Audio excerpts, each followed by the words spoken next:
దేవుడైన మన స్థితిగతులు మార్చగలిగిన వాడు, నీ కన్నిటిని నాశనంగా మార్చగలిగిన వాడు, నీ దుఃఖాన్ని సంతోషంగా మార్చగలిగిన వాడైనా, నీకున్న వ్యాధులంతా తీసివేసే దేవుడైనా, నీకు శాంతి సమాధానం ఇచ్చే దేవుడు. దగ్గరగా యేసయ్య పిలుస్తావా? ఈ రాత్రి యేసయ్య ఒక్కసారి నన్ను జ్ఞాపకం చేసుకో ప్రభా. నా దిక్కు నీవే ప్రభా, నా ఆశ్రయం నీవే ప్రభా, నా కోట నీవే ప్రభా, నన్ను నడిపించగలిగిన వాడు నీవే ప్రభా, నన్ను ఆదరించగలిగిన వాడు నీవే ప్రభా, ప్రేమతో పాటించగలిగిన వాడు నీవే ప్రభా. నీవు తప్ప ఈ లోకంలో ఆదరించగలిగిన వాడు ఎవరు లేరు. యేసయ్య ఈ రాత్రి కాల సమయంలో నన్ను బలపరచు ప్రభా, ఈ రాత్రి కాల సమయంలో నన్ను బలపరచవయ్యా అని నోరు తెచ్చి ప్రభువుని స్తుతిద్దాం, ప్రభువుని స్తుతిద్దాం, ప్రభు నామమును మహిమపడదాం.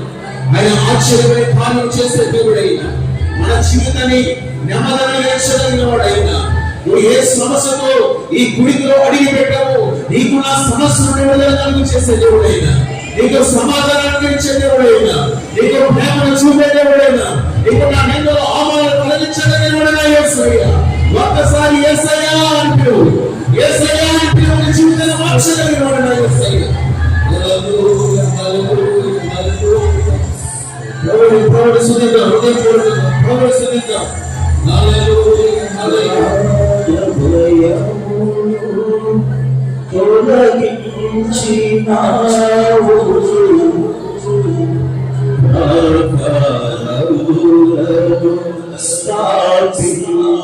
స్థాపించినావు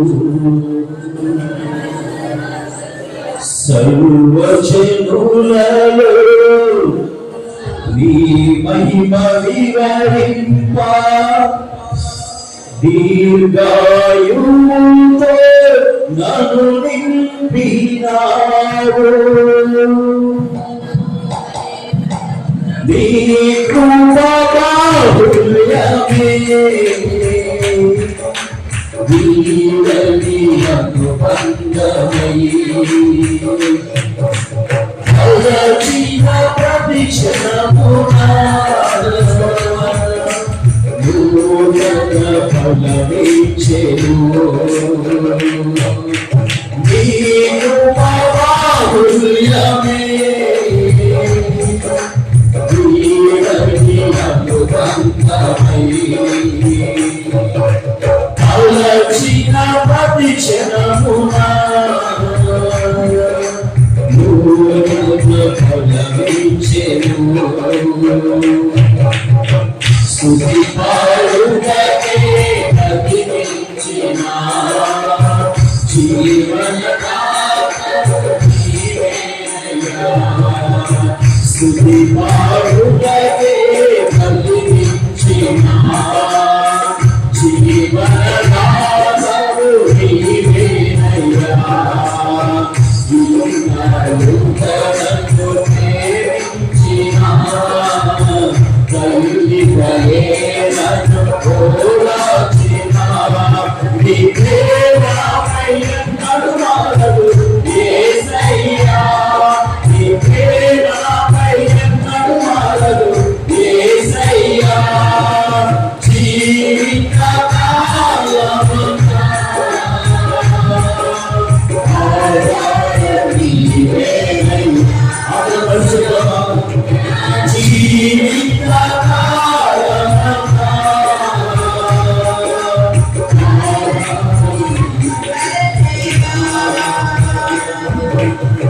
స్తుతి పాడుటకే ప్రతిష్ఠించిన జీవనదాతవు నీవేనయ్యా.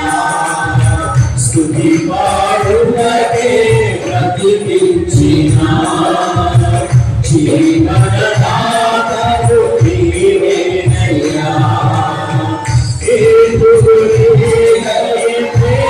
ప్రేమించినావు వేడుకకారిగా నన్ను మార్చినావు.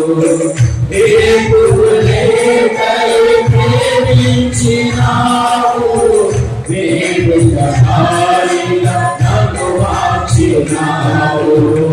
కలవరవందిన వేళలయందు నా చేయి విడువక నడిపినావు.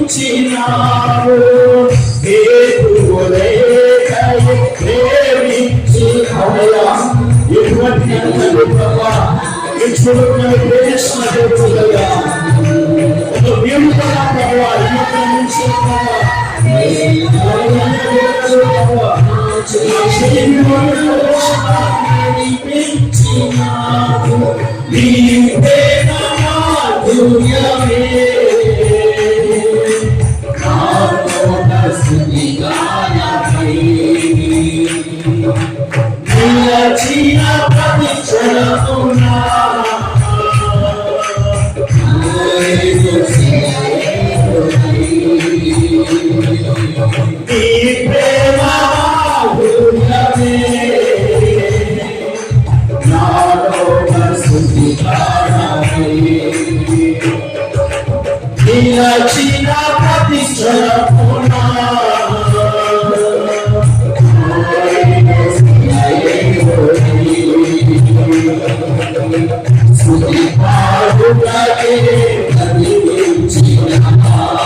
దేవుడిని, ఆ చిన్నమైన సింహాసనం రాసినటువంటి దేవుడిని కొద్దిసేపు మనము ఆరాధించుదామా. వ్యక్తిగతంగా దేవుడు ఎంతగా ప్రేమిస్తున్నావో ఒక మాట, నీ హృదయంలో నుంచి వస్తున్నటువంటి ఒక మాట ఆయనకు చెప్పి రాత్రి వేళ దేవుడు వాక్యం చెప్తుంది కదా, ఎక్కడ ఇద్దరు ముగ్గురు కూడి నా నామములో ఏకీభవిస్తారో వారి మధ్యలో ఉన్నానని చెప్పాడు దేవుడు. ఆయన చెప్పినట్టుగానే మన మధ్యలోకి ఆయన వచ్చాడు. ఆయన నీ పక్కనే ఉన్నాడు. వచ్చినటువంటి ఆయన ఈ రోజు రాత్రి నేను దర్శించకుండా వెళ్ళకూడదు. ఏ విధంగా అయితే రోడ్డు పక్కన కూర్చున్నాడు గుట్టివాడైనటువంటి వాడు అనుకుంటున్నవాడు యేసుక్రీస్తుతో పాటుగా వెళ్ళిపోతుంది. దావీదు కుమారుడా నన్ను దాటిపోలేని త్యాగం వేశాడు. ఆ విధంగా త్యాగం వేద్దాం. ఈ రోజు పరిశుద్ధాత్మ దేవుడు పరమరాజును దర్శించుకుని ఆరాధించు, పరమరాజు దర్శించుకుని ఆరాధించు. వచ్చిన ఆయన నిన్ను దర్శించుకుంటే వెళ్ళలేమాకు, వచ్చి ఆయన నిన్ను దర్శించుకుంటే వెళ్ళలేమాకు. ఈ చక్కటి అవకాశం పోతే వాళ్ళు ఎప్పుడు వస్తున్నారు? అయ్యా అయ్యా ఆయన స్తుతించు. దేవుని వాక్యం చెప్తుంది కదా, నా ప్రియుడా నీ స్వరం వినబడలేదు, నీ ముఖము కనబడలేదు. దేవుని వాక్యం చెప్తుంది. నీ స్వరం ఎట్లాంటిదైనా సరే నీ స్వరాన్ని నీకు దేవుడే ఇచ్చాడు. ఎందుకో తెలుసా? అది ఇతరులకు ఇష్టం లేకపోయినా నీ స్వరము చేత వస్తున్నటువంటి ఆ స్తుత్యాలను స్వీకరించాలని దేవుడు నీకు అవసరం ఇచ్చాడు. అదే స్వరంతో దేవుడు ఆరాధించు. నీ స్వరం బయటకు రావాలా, బయటకు రావాలా, బయటకు రావాలి. నీ స్వరము పరిశుద్ధాత్మ దేవుడు ఇవాళ నీ పక్కన నుంచి అనుకున్నాడు. నీ స్వరంలో విడిపోతున్నాడు. నీ స్వరాన్ని వినిపిస్తే తర్వాత ఆయన నీతో మాట్లాడతాడు. ఆయన స్వరం నీకు వినిపిస్తాడు. ఆయన స్వరం నీకు వినాలని ఆశగా ఉంటే ఇప్పుడు నీ స్వరాన్ని వినిపించు, నీ స్వరాన్ని వినిపించు. నీ ముఖము నాకు కనపడని మాట్లాడతాడు. మన ముఖము ఆయన వైపు తిప్పుదాం. ఆయన సింహాసనం ఆకాశం అవుతున్నది, ఆయన వైపు చూద్దాం. ఇక్కడ చుట్టుపక్కల ఉన్న ఎవరు కనపడకూడదు, ఆయనే కనపడాలా. నీ ముఖం నాకు కనపడని అంటున్నాడు ఆయన. వంట సందులో ఉన్న పౌరమా ఇంకెంతకాలం వంట సందులో రాకుంటావు, ఇంకెంతకాలం భయపడతావు, ఇంకెంతకాలం సిగ్గుపడతావు. ఇదిగో నా సన్నిధి కాంతి మీద ప్రకాశం చేస్తాను. నీ స్వరం నాకు వినపడదు. నీ హృదయంలో వస్తున్నటువంటి ఆ ధ్వనిని దేవుడికి వినిపించుదాం. ఆ దేవుడిని వినిపించడం దేవుడికి. నీ పక్కనే ఉన్న పరిశుద్ధాత్మ దేవుడు, నీ పక్కనే ఉన్న పరిశుద్ధాత్మ దేవుడు నీ నుంచి వస్తున్న ఆరాధనను స్వీకరించాలని ఆశపడుతున్నాడు. మన నుంచి వస్తున్న ఆరాధనను స్వీకరించాలని ఆయన ఆశపడుతున్నాడు. ఆరాధించుదాం. విలువైనటువంటి మాటలు చదివి ఆరాధించుదాం.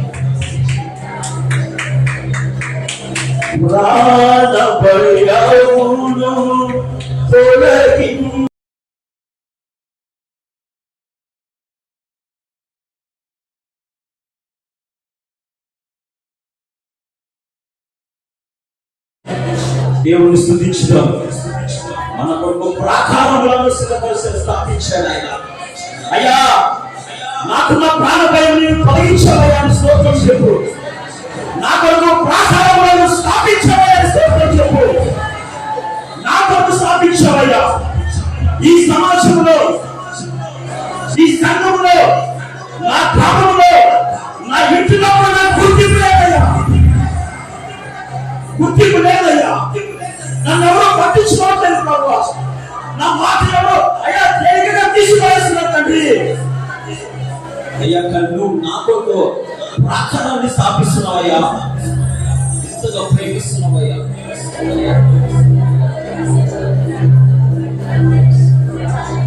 దేవా నీకే స్తోత్రం చెల్లిస్తున్నాను. నీ కృపా బాహుల్యమే వీరని అనుబంధమై. అవును ప్రభువా, నీ కృప నన్ను వీడకుండా నాతో అనుబంధం కలిగి ఉందయ్యా. నేను ఎంతో మంది నమ్మితే వాళ్ళని విడిచిపెట్టి వెళ్ళిపోయారు, కానీ నేను ఎన్నోసార్లు బాధపెట్టలే మిమ్మల్ని. అయినా సరే ప్రభా నాతో అనుబంధం కలిగి ఉన్నావయ్యా. తలచిన ప్రతి క్షణమున నూతన బలమిచ్చెను.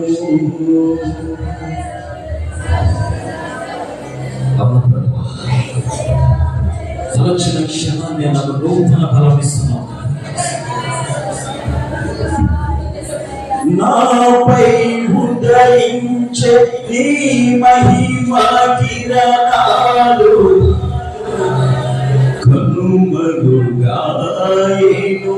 నా దుఃఖ దినములు. కృపలను పొంది నీ కాడి మోయుటకు లోకములో నుండి ఏర్పరచినావు. లోకంలో నుంచి మనం ఏర్పరచుకున్నాడు ఆయన. ఆయన ఏర్పరచుకున్న మనల్ని ఎవరు గుర్తించి ఎవరు వినిపించకపోయినా మన దేవుడు నాకు వినిపించాడు. ఈ లోకం నుంచి ప్రత్యేకించి ఏర్పరచుకున్నాడు ఆయన. ఇది ఆయన సంకల్పం మన పట్ల, ఆయన సంకల్పం.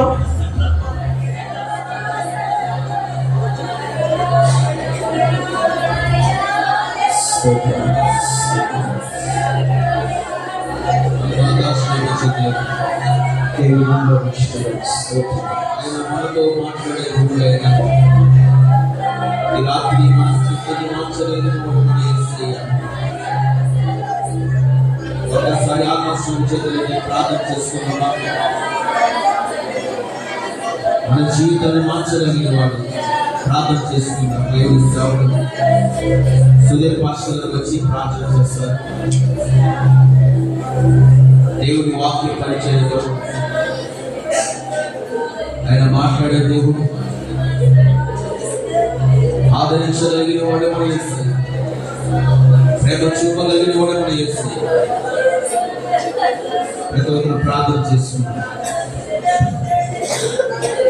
ప్రేమస్వరూపి దయగలిగిన మా తండ్రి, పరిశుద్ధుడా, మహోన్నతుడా, సర్వశక్తిమంతుడా, నిన్నాడు నిరంతరము ఏకరీతిగా ఉండి సర్వయుగముల్లో సజీవుడుగా నిలిచి ఉండి పరలోకమందును భూమి మీదను సకల పరిశుద్ధుల ద్వారా నిత్యము నిరంతరము పరిశుద్ధులు అని కొనియాడబడుచున్న మా ప్రభువా, ఈ పరిశుద్ధమైన నామములకై మా హృదయపూర్వకమైనటువంటి వందనాలు తెలియజేస్తూ ఉన్నా.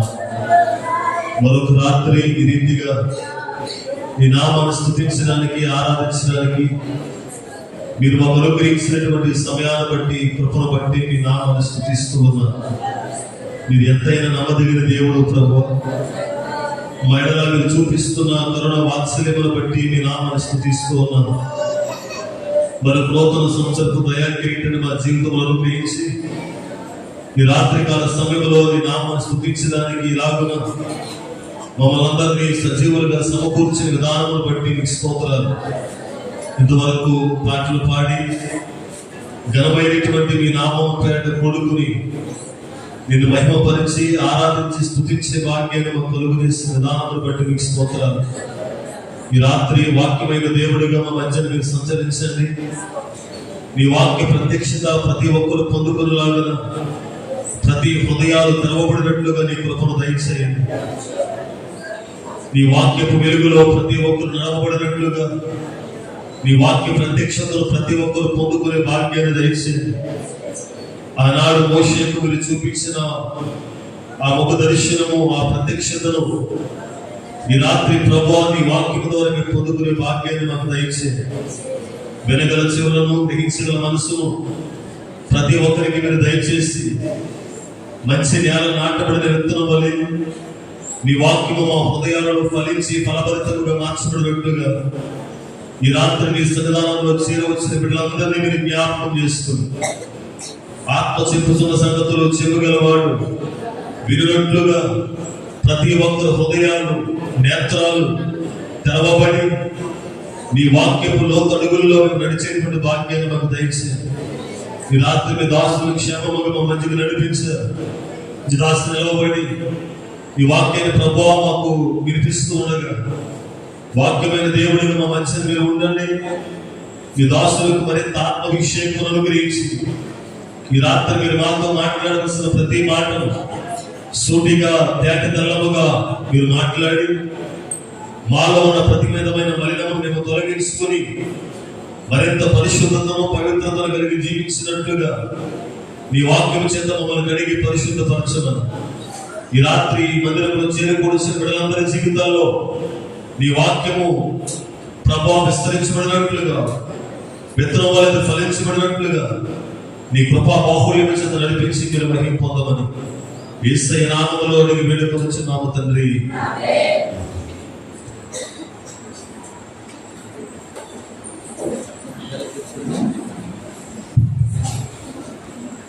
దేవునికి స్తోత్ర. చేతులు పైకి చెప్దామా? కొంచెం సంతోషంగా చెప్దామా? ఆనందంగా చెప్దామా? హల్లెలూయా. మన ప్రభువైన యేసుక్రీస్తు నామములో ఇప్పుడు వచ్చిన మీ అందరికీ హృదయపూర్వక వందనాలు తెలియపరుస్తాను. పక్కనోళ్ళకి వందనాలు చెప్పుకుందామా? ఒకరినొక వందనాలు చెప్పుకోనండి. బాగున్నారని అడగండి. బాగోపోతే వారికి ఒక ప్రార్థన చేయండి. యేసయ్యకే మహిమ కలుగును గాక. ఇట్టి అవకాశాన్ని ప్రభు మనకు అనుగ్రహించారు. నేను అడిగినా ఎంతగానో మర్యాదగా మొదటి కూడికను జరిగించారు. ఇదే చివరి రోజు గనుక ప్రభు సన్నిధానంలో చేరి స్తుతించి ఘనపరిచే వాక్యాన్ని ప్రభు మనకు అనుగ్రహించారు. ఎంతగానో ఈ కూడికల కొరకు స్త్రీల సమాజం ప్రతి ఉపవాస ప్రార్థనలో ప్రార్థన చేస్తారు. వారికి హృదయపూర్వక వందనాలు తెలియపరుస్తున్నారు. యేసయ్యకే మహిమ కలుగును గాక. అడిగినట్టునే సహకరించిన సంఘ పెద్దలందరికీ ఎంతగానో వారు పెట్టుకోండి అని తెలియపరిచారు. దేవుని కృపను బట్టి ఇట్టి అవకాశం ఇచ్చిన సంఘ పెద్దలందరికీ కూడా హృదయపూర్వక వందనాలు తెలియపరుస్తున్నారు. అలాగే దేవుని సేవకులు యవనాన్ని కూడా తెలియపరిచారు, పెట్టుకోండి. దేవుని యొక్క కృపను బట్టి ఇట్టి అవకాశం ఇచ్చారు. ప్రతి కూడికలో కూడా అన్న మార్పు కలిగి ప్రార్థన చేశారు. వారికి వారి కుటుంబానికి హృదయపూర్వక వందనాలు తెలియపరుస్తున్నాను. దేవుని యొక్క కృపను బట్టి ఈ చివరి రోజు కూడికి వచ్చిన మీ అందరికీ మరొకసారి హృదయపూర్వక వందనాలు తెలియపరుస్తున్నాను. యేసయ్యకే మహిమ కలుగును గాక. ఆమేన్. నేను ఎక్కడ ఉన్నా, ఏ చోట ఉన్నా, ఈ గ్రామాన్ని నేను మర్చిపోయేవారు కాదు. ప్రతి సంవత్సరం కూడా ఈ విధంగా మొదటి వీక్లో కానీ సెకండ్ వీక్లో కానీ పెడతాము. సహకరిస్తారు అనేక మంది బిడ్డలు, సంఘ పెద్దలు కూడా సహకరిస్తారు. కారణం ఏంటంటే ఎవరు కూడా నశించిపోకూడదు. మా ఆశ, మా కోరిక, మా తపన ఏంటంటే ఎవరు కూడా నశించిపోకూడదు. దేవుని యొక్క వాక్య ప్రకారంగా ప్రతి కుటుంబం కూడా రక్షింపబడి దేవుడి సన్నిధానంలో వాక్యం సాగించిన రీతిగా నీతిమంతుల గుడారంలో రక్షణ గురించి సునాద గీతాలు ఏ విధంగా వినపడుతున్నాయో ఆ విధంగా ప్రతి ఒక్క కుటుంబం కూడా నీతిమంతుల కుటుంబంగా ఆయన తీర్చిదిద్దుగాక. ఆమేన్. అలాగే దూర ప్రాంతం నుండి ఛత్తీస్గఢ్, తెలంగాణ ప్రాంతాల్లో అవే ప్రాంతాల్లో సేవ చేస్తున్న దేవుడి సేవకులు చెప్పిన వెంటనే ఖాళీ చేసుకుని అతి కష్టముతో మన మధ్యకి వచ్చారు. దేవుడి సేవకులు మాస్టర్ గారికి హృదయపూర్వకమైన వందనాలు తెలియపరుస్తున్నాను. ఈ దినాన వాక్య పరిచయం చేస్తారు. ప్రతి ఒక్కరూ కూడా శ్రద్ధ కలిగి, వినయమైపోతే కలిగి దేవుని వాక్యాన్ని వినండి. ప్రతి ఒక్క బిడ్డలు వాక్యం సహా నడుచుకోండి. ప్రతి ఒక్క బిడ్డలు కూడా ఆత్మ సంబంధ విషయాలు ఎదిగి మరణం వరకు మనమందరము కూడా నమ్మకంగా జీవించే వాక్యాన్ని ప్రభు మనందరికీ దయచేయగాక. ఆమేన్. ఆలస్యం చేయకుండా ఈ అవకాశాన్ని దేవుడి సేవకులకి అప్పగిస్తున్న ప్రతి ఒక్కరు కూడా శ్రద్ధగా దేవుని వాక్యాన్ని విందాం.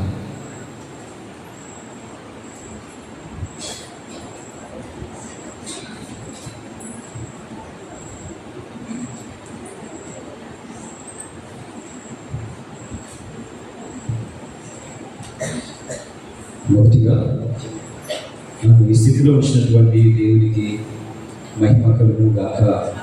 ఆమేన్.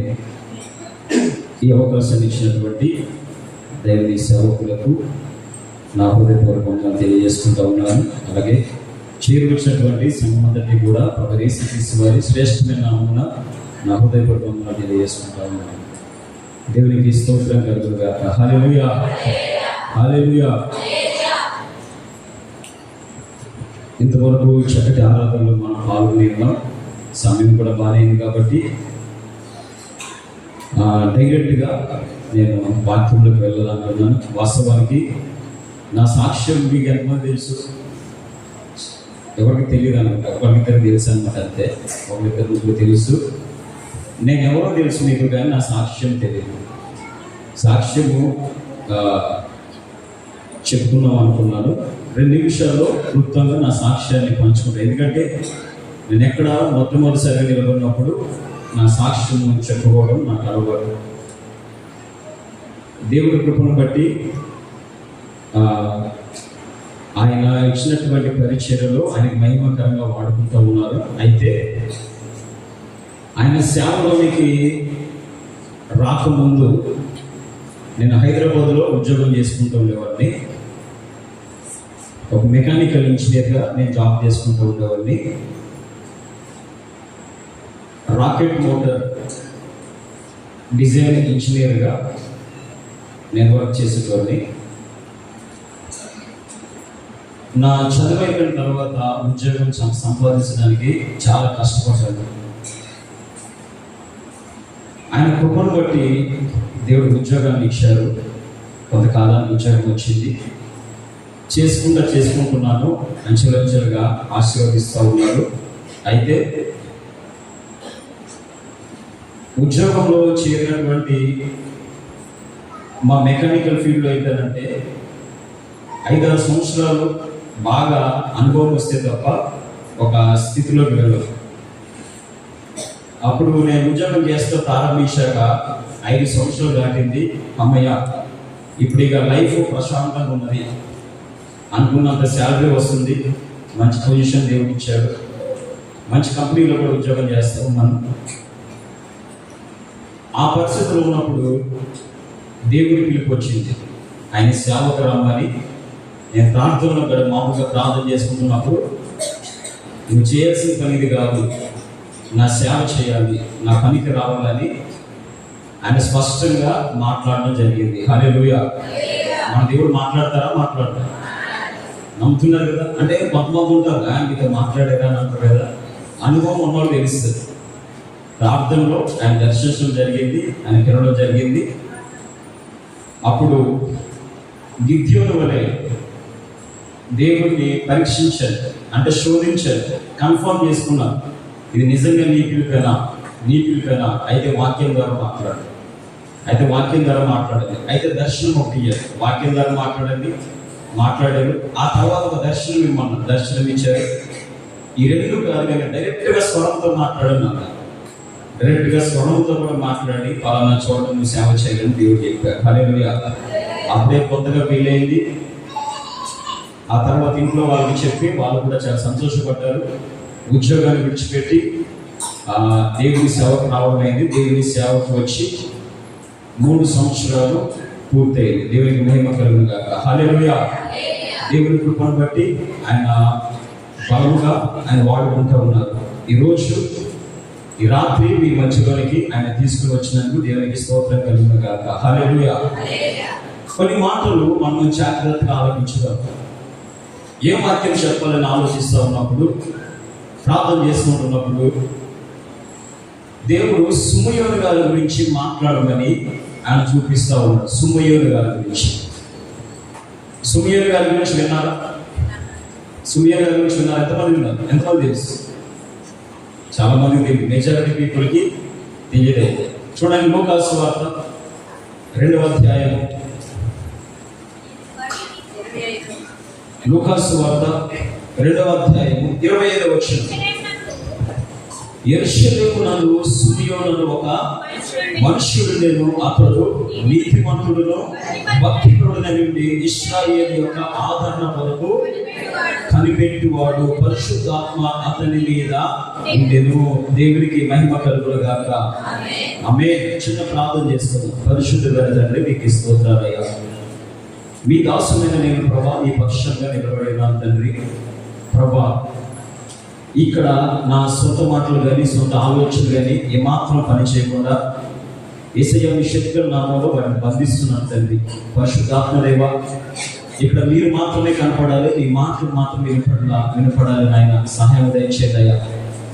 ఎందుకనంటే మీ మాటలు సంఘానికి క్షేమాభివృద్ధిని ఇస్తాయి కాబట్టి అయ్యా, మీ దాసునే నన్ను ప్రభు ఒక స్పష్టమైన పూరగా వాడుకొని సంఘానికి ప్రభా క్షేమాభివృద్ధి కలిగిలాగా మాట్లాడడం వేడుకుంటున్నాను ప్రభా. అయ్యా, నా ప్రాణుల దేహములతో సంపూర్ణంగా మీకు సమర్పించుకుంటున్నాను తండ్రి.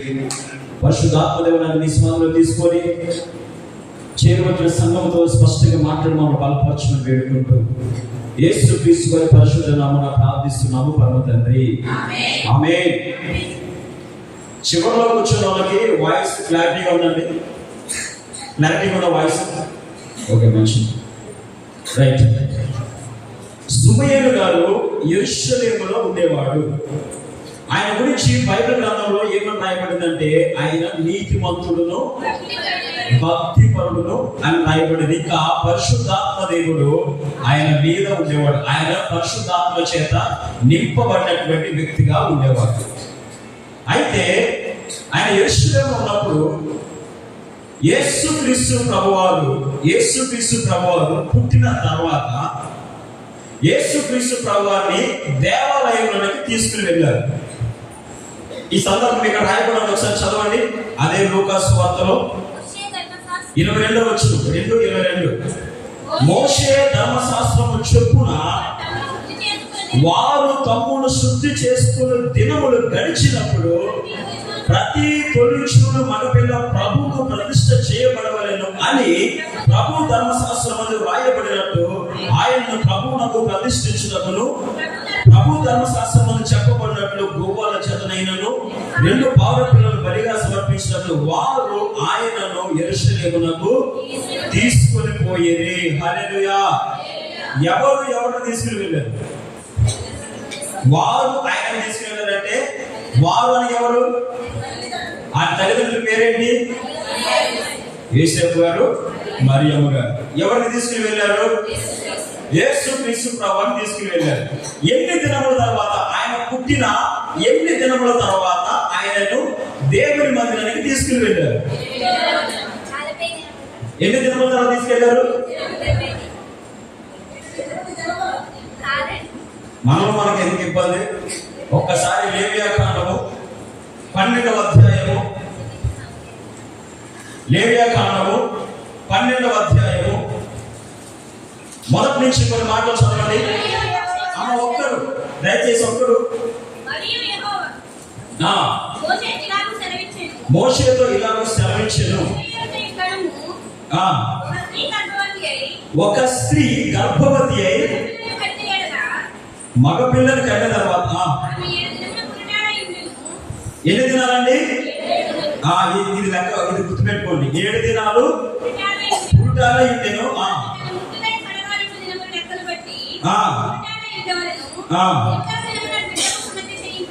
8వ దినమున బిడ్డకు సున్నతి చేయింపవలెను.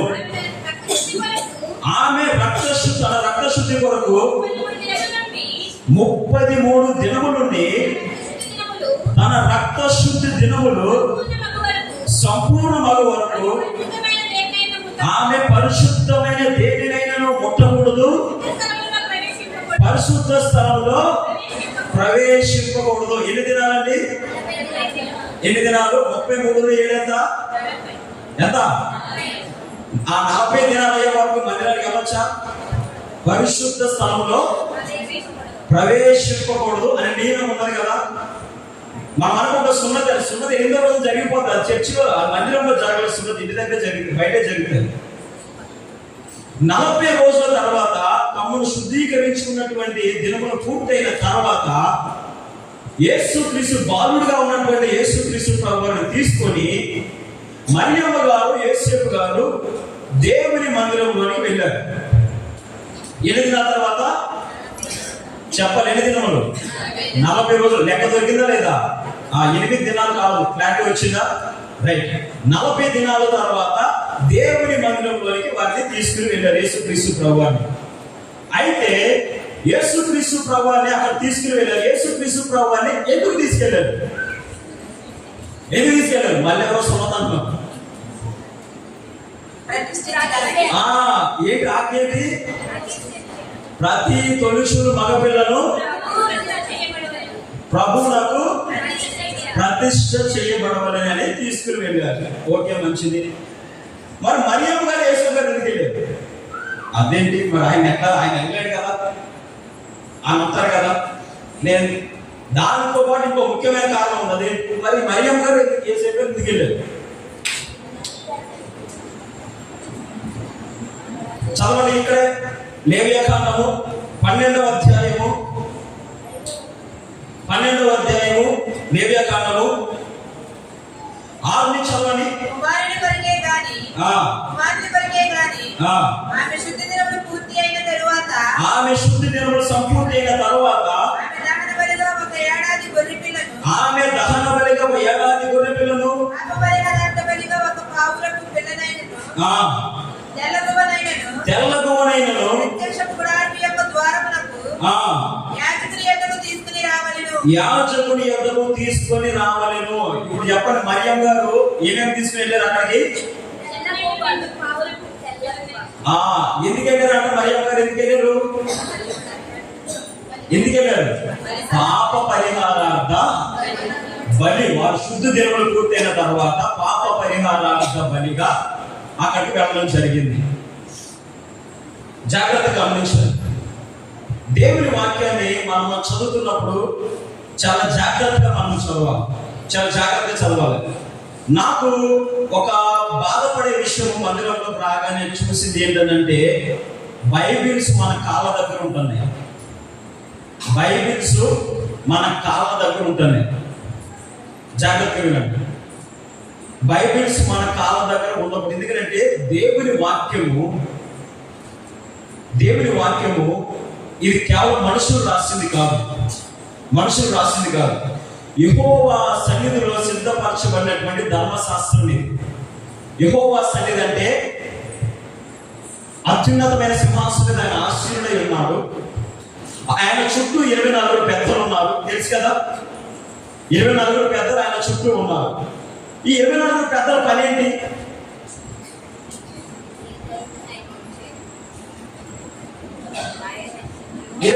పెద్దల పని ఏంటి?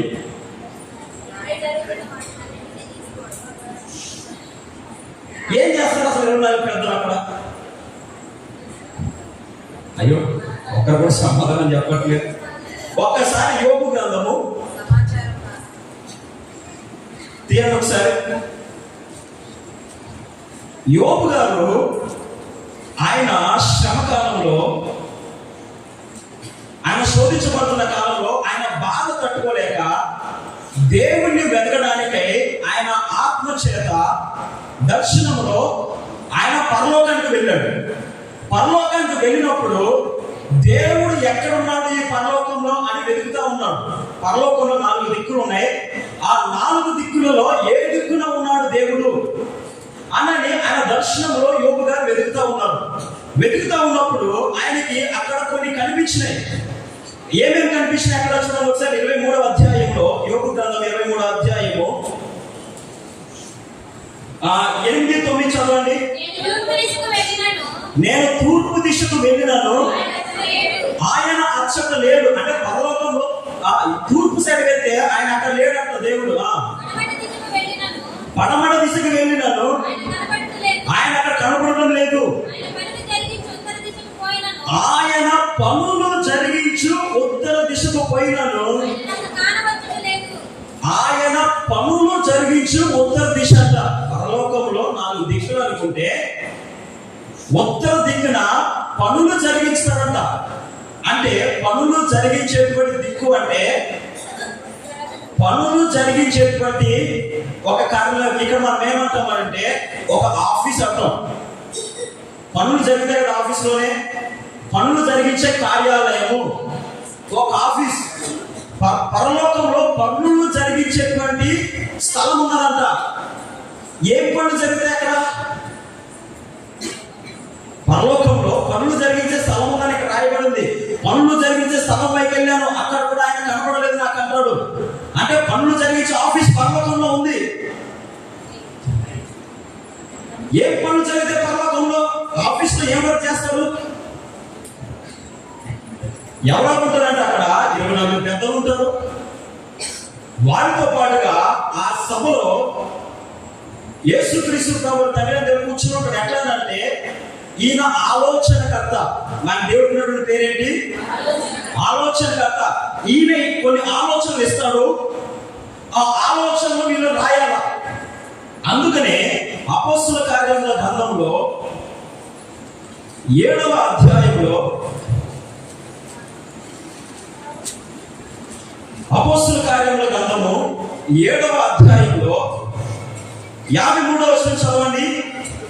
స్టెఫన్ గారు చెప్తాడు. స్టెఫన్ గారు దేవదూతల ద్వారా నియమింపబడిన ధర్మశాస్త్రమును మీరు పొందితిరి. అక్కడ కార్యాలయంలో ఏం జరుగుతున్నాయి అని అంటే ధర్మశాస్త్రాన్ని తయారు చేస్తున్నారు. అక్కడ చేయబడినటువంటి ధర్మశాస్త్ర గ్రంథమే ఆయన తీసుకొచ్చి రాసి మోషే గారికి ఇచ్చారు. అవునా? ఆ మోషే గారికి ఇచ్చారు. ఆ మోషే గారు ఆ తర్వాత ఆయన మోషే ధర్మశాస్త్రం గ్రంథం రాయబడింది. ఆ ధర్మశాస్త్ర గ్రంథ వివరణ ఎలాగ పాటించాలి, ఎలాగ ఫాలో అవ్వాలన్నది ఇదంతా కూడా. అవునా?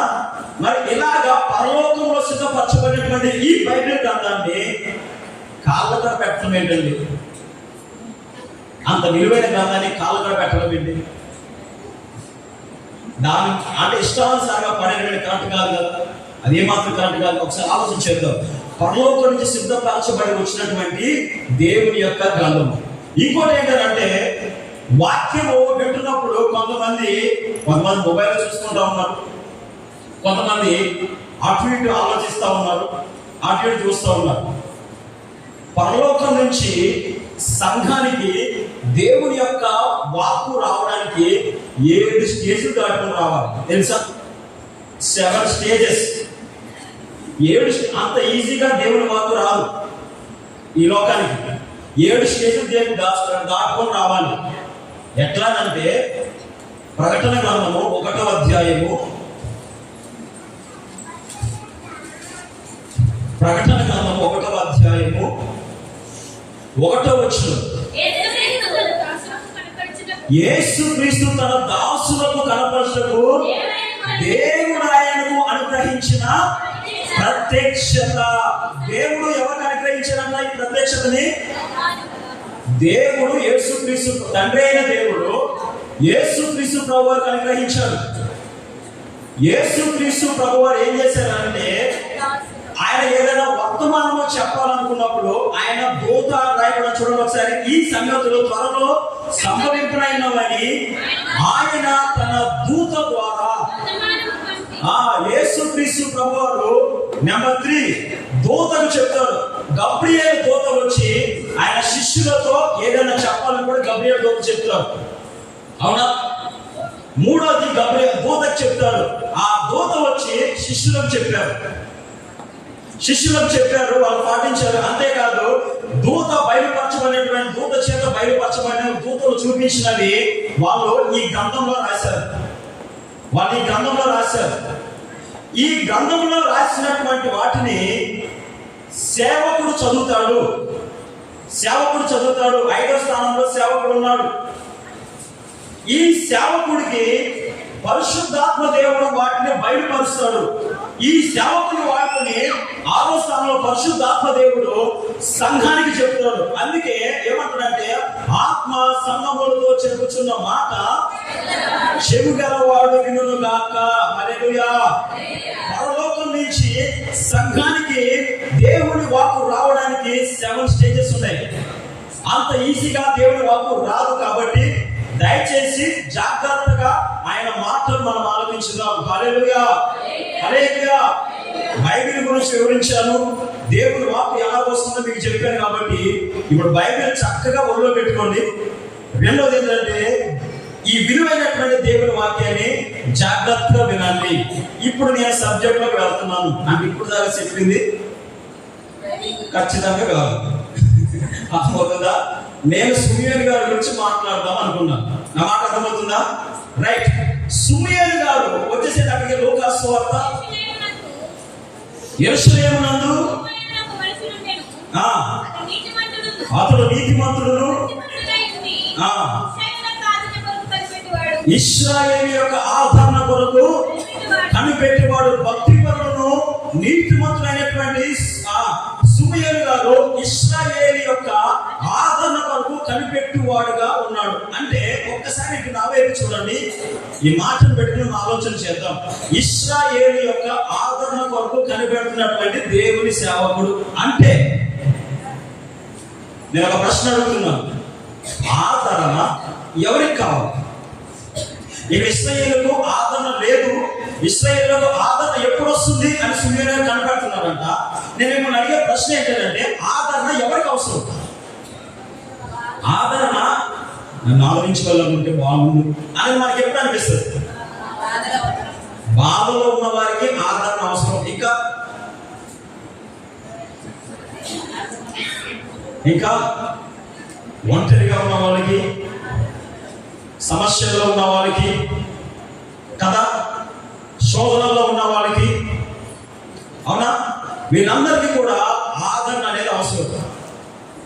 నేను మిమ్మల్ని ఒక రిక్వెస్ట్ చేస్తుంది ఏంటంటే, మీకు కూడా బైబిల్ తెలుసు కాబట్టి మీరు కూడా నాతో మాట్లాడితే మన ఇద్దరం కూడా, నేను ఇక్కడ ఏంటంటే నాకు వాక్యము బోధించడం రాదు, ఏ విధంగా మనం చర్చించుకోవడం నాకు వచ్చు, ధ్యానించుకోవడం మనకు వచ్చు. కాబట్టి మీరు మాట్లాడండి, నేను కూడా మాట్లాడతాను, మన ఇద్దరం కలిసి మాట్లాడుకుంటా ముందుకెళ్తాం. హల్లెలూయా.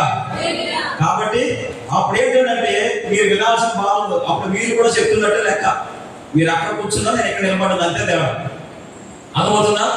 రైట్. ఆదరణ ఎవరికి అవసరం? బాధలో ఉన్న వాళ్ళకి, కష్టాల్లో ఉన్న వాళ్ళకి, సమస్యల్లో ఉన్న వాళ్ళకి, ఒంటరిగా ఉన్న వాళ్ళకి ఆదరణ అనేది అవసరం. ఇక్కడ ఏమంటాడంటే, ఇశ్రాయేలు ప్రజల యొక్క ఆదరణ కొరకు కనిపెడుతున్నటువంటి దైవజనుడు అంటే వారికి ఆదరణ లేదని ఇక్కడ చాలా స్పష్టంగా మనకు అర్థమవుతుంది. దేవుడే ఇశ్రాయేలు ప్రజల పక్షంగా ఉండగా మనకి ఆదరణ ఎందుకు లేదు అని అంటే, ఈ 2వ అధ్యాయము ఏ విధంగా ప్రారంభించాడంటే, ఏ విధంగా ప్రారంభించాడు? ఆ దినములలో అని ప్రారంభించాడు. ఆ దినములు అంటే ఎలాంటి దినములు అవి? ఇశ్రాయేలు ప్రజలకు ఆదరణ లేని దినాలు. ఇశ్రాయేలు ప్రజలకు ఆదరణ లేని దినాలు. మరియమ్మ గారు పరిశుద్ధాత్మ వల్ల గర్భం ధరించిన దినాలు. రోమా సామ్రాజ్యము ఇశ్రాయేలులను పరిపాలిస్తున్న దినాలవి. ప్రజాసంఖ్య రాయడానికి ఆజ్ఞాపించిన దినాలవి. అట్లాంటి దినాలు. ఇశ్రాయేలు ప్రజలకు ఆదరణ లేని దినాలు. మనందరికీ తెలుసు కదా, మలాకీ నుంచి మత్తయి సువార్త వరకు మధ్యలో ఎన్ని సంవత్సరాలు టైం పీరియడ్ పట్టింది? ఎన్ని సంవత్సరాలు? 400 సంవత్సరాలు టైం పట్టింది. మలాకీతో పాత నిబంధన గ్రంథం పూర్తి అయిపోయింది. మత్తయి సువార్తతో కొత్త నిబంధన అన్నది ప్రారంభమైంది. మత్తయి సువార్తతో కొత్త నిబంధన అన్నది ప్రారంభమైంది. యోహాను గారి యొక్క జన్మ వార్త నుంచి నూతన నిబంధన అన్నది ప్రారంభమైంది. జాగ్రత్త విందాం. ఈ మధ్యలో ఏమైందంటే 400 సంవత్సరాలు టైం పట్టింది. ఈ 400 సంవత్సరాలని బైబిల్ పండితులు ఏమని పిలుస్తా ఉన్నారంటే సైలెంట్ డేస్. ఎవరికి సైలెన్స్? ఎవరికి సైలెన్స్ డేస్ ఇది అని అంటే, పరలోకం నుంచి భూలోకానికి దేవుని ద్వారా ఒక్క వార్త కూడా రానటువంటి రోజులు 400 సంవత్సరాలు. పరలోకం నుంచి ఇశ్రాయేలు ప్రజలకు, యూదులకు ఒక్క మాట కూడా బయలుపరచని రోజు దినాలని 400 సంవత్సరాలు. ఈ 400 సంవత్సరాల్లో 4 రాజులు పరిపాలించారు. శతాబ్దానికి ఒకరిగా 4 రాజులు ఇశ్రాయేలు ప్రజల్ని పరిపాలించారు. ఈ 400 సంవత్సరంలో మలాకి దానియేలు గారు ఉండగానే పారసీకుల రాజ్య పరిపాలన ప్రారంభమవుతుంది. ఆ తర్వాత రెండవదిగా గ్రీకులు పరిపాలిస్తారు. ఆ మూడవదిగా మక్కబీయులు పరిపాలిస్తారు. ఇశ్రాయేలు ప్రజలు, యూదుల్ని. నాలుగవదిగా రోమా సామ్రాజ్యం, యేసుక్రీస్తు ప్రభువు భూమి మీదకి వచ్చేసరికి రోమా సామ్రాజ్యం పరిపాలిస్తుంది. అయితే ఈ 400 సంవత్సరాల్లో వీళ్ళకి ఆదరణ లేదు. ఎందుకంటే తెలుసా, ఈ 4 రాజులు, ఈ 4 పరిపాలకులు, ఒక మక్కబీయులు తప్ప ఈ 3 కూడా భయంకరంగా యూదులను చిత్రహింసలు పెట్టారు. గ్రీకుల రాజు అయినటువంటి యాంటియోకస్ ఎపిఫస్ అనేటువంటి ఒక రాజు, గ్రీకుల రాజు అయిన యూదులని పరిపాలిస్తున్న సమయంలో ఒకటి ఆజ్ఞాపించాడు యోధ సామ్రాజ్యం గారికి. ఏమని ఆజ్ఞాపించాడనంటే డెత్ టు ది డివోషన్, అంటే ఎవరైనా దేవుని కనుక స్తుతించి ఆరాధిస్తే వారిని చంపేయాలి. అదొక ఆజ్ఞ ఇచ్చాడు. రెండవ ఆజ్ఞ ఏంటంటే ఎవరు కూడా ఎవరి పిల్లలకు సున్నతి చేయకూడదు. సున్నతి చేస్తే పిల్లల్ని చంపేయాలి, తల్లిని చంపేయాలి. రెండవ ఆజ్ఞ. మూడవ ఆజ్ఞ ఏంటంటే వారు దేవుణ్ణి పూజించకుండా వచ్చి వీరు ఏ దేవతనైతే మొక్కుతూ ఉన్నారో వారినే మొక్కాలి. ఈ మూడు రకాలుగా భయంకరంగా టార్చర్ చేశారు యూదులని. అందులో ఉన్నటువంటి మక్కబీయ గ్రంథంలో ఇవన్నీ కూడా లిఖించబడ్డాయి. మక్కబీయ గ్రంథంలో ఇవన్నీ కూడా లిఖించబడ్డాయి. ఆ మక్కబీయ గ్రంథంలో ఆ 400 సంవత్సరాల్లో యూదులు ఏ విధంగా కష్టాలు పడ్డారు, ఏ విధంగా శ్రమ పడ్డారు లిఖించబడితే అందులో నుంచి ఒక్కటి నేను మీకు చెప్తాను. ఎంతగా వాళ్ళని కష్టపడ్డారంటే, ఎంతగా శ్రమ పెట్టాడంటే ఈ రాజు, ఒక్కటి నేను మీకు చెప్తాను.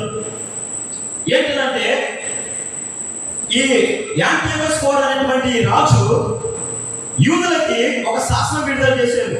మీరు యెహోవా దేవుని ఆరాధించడం వీల్లేదు, నేనే దేవుని ప్రత్యక్షతను, నన్నే మొక్కాలి అని ఆజ్ఞ ఇచ్చారు. అయితే ఒక తల్లి ఉన్నది, ఆ తల్లికి 7 కుమారులు ఉన్నారు. ఒక తల్లి ఉన్నది, ఆ తల్లికి 7 కుమారులు ఉన్నారు. ఆ 7 కుమారులు దేవుణ్ణి ఆరాధిస్తున్నారని చెప్పి తెలుసుకుని ఈ రాజును తీసుకుని వచ్చి నిలబెట్టినప్పుడు రాజు అంటాడు, ఇప్పుడైనా సరే నేను మిమ్మల్ని క్షమించి విడిచిపెట్టుకుని నాకు మొక్కండి. తల్లి 7 కుమారులతో చెప్తుంది, ఏమైపోయినా పర్లేదు, మీరు మాత్రం రాజు మొక్కమని చెప్తారు.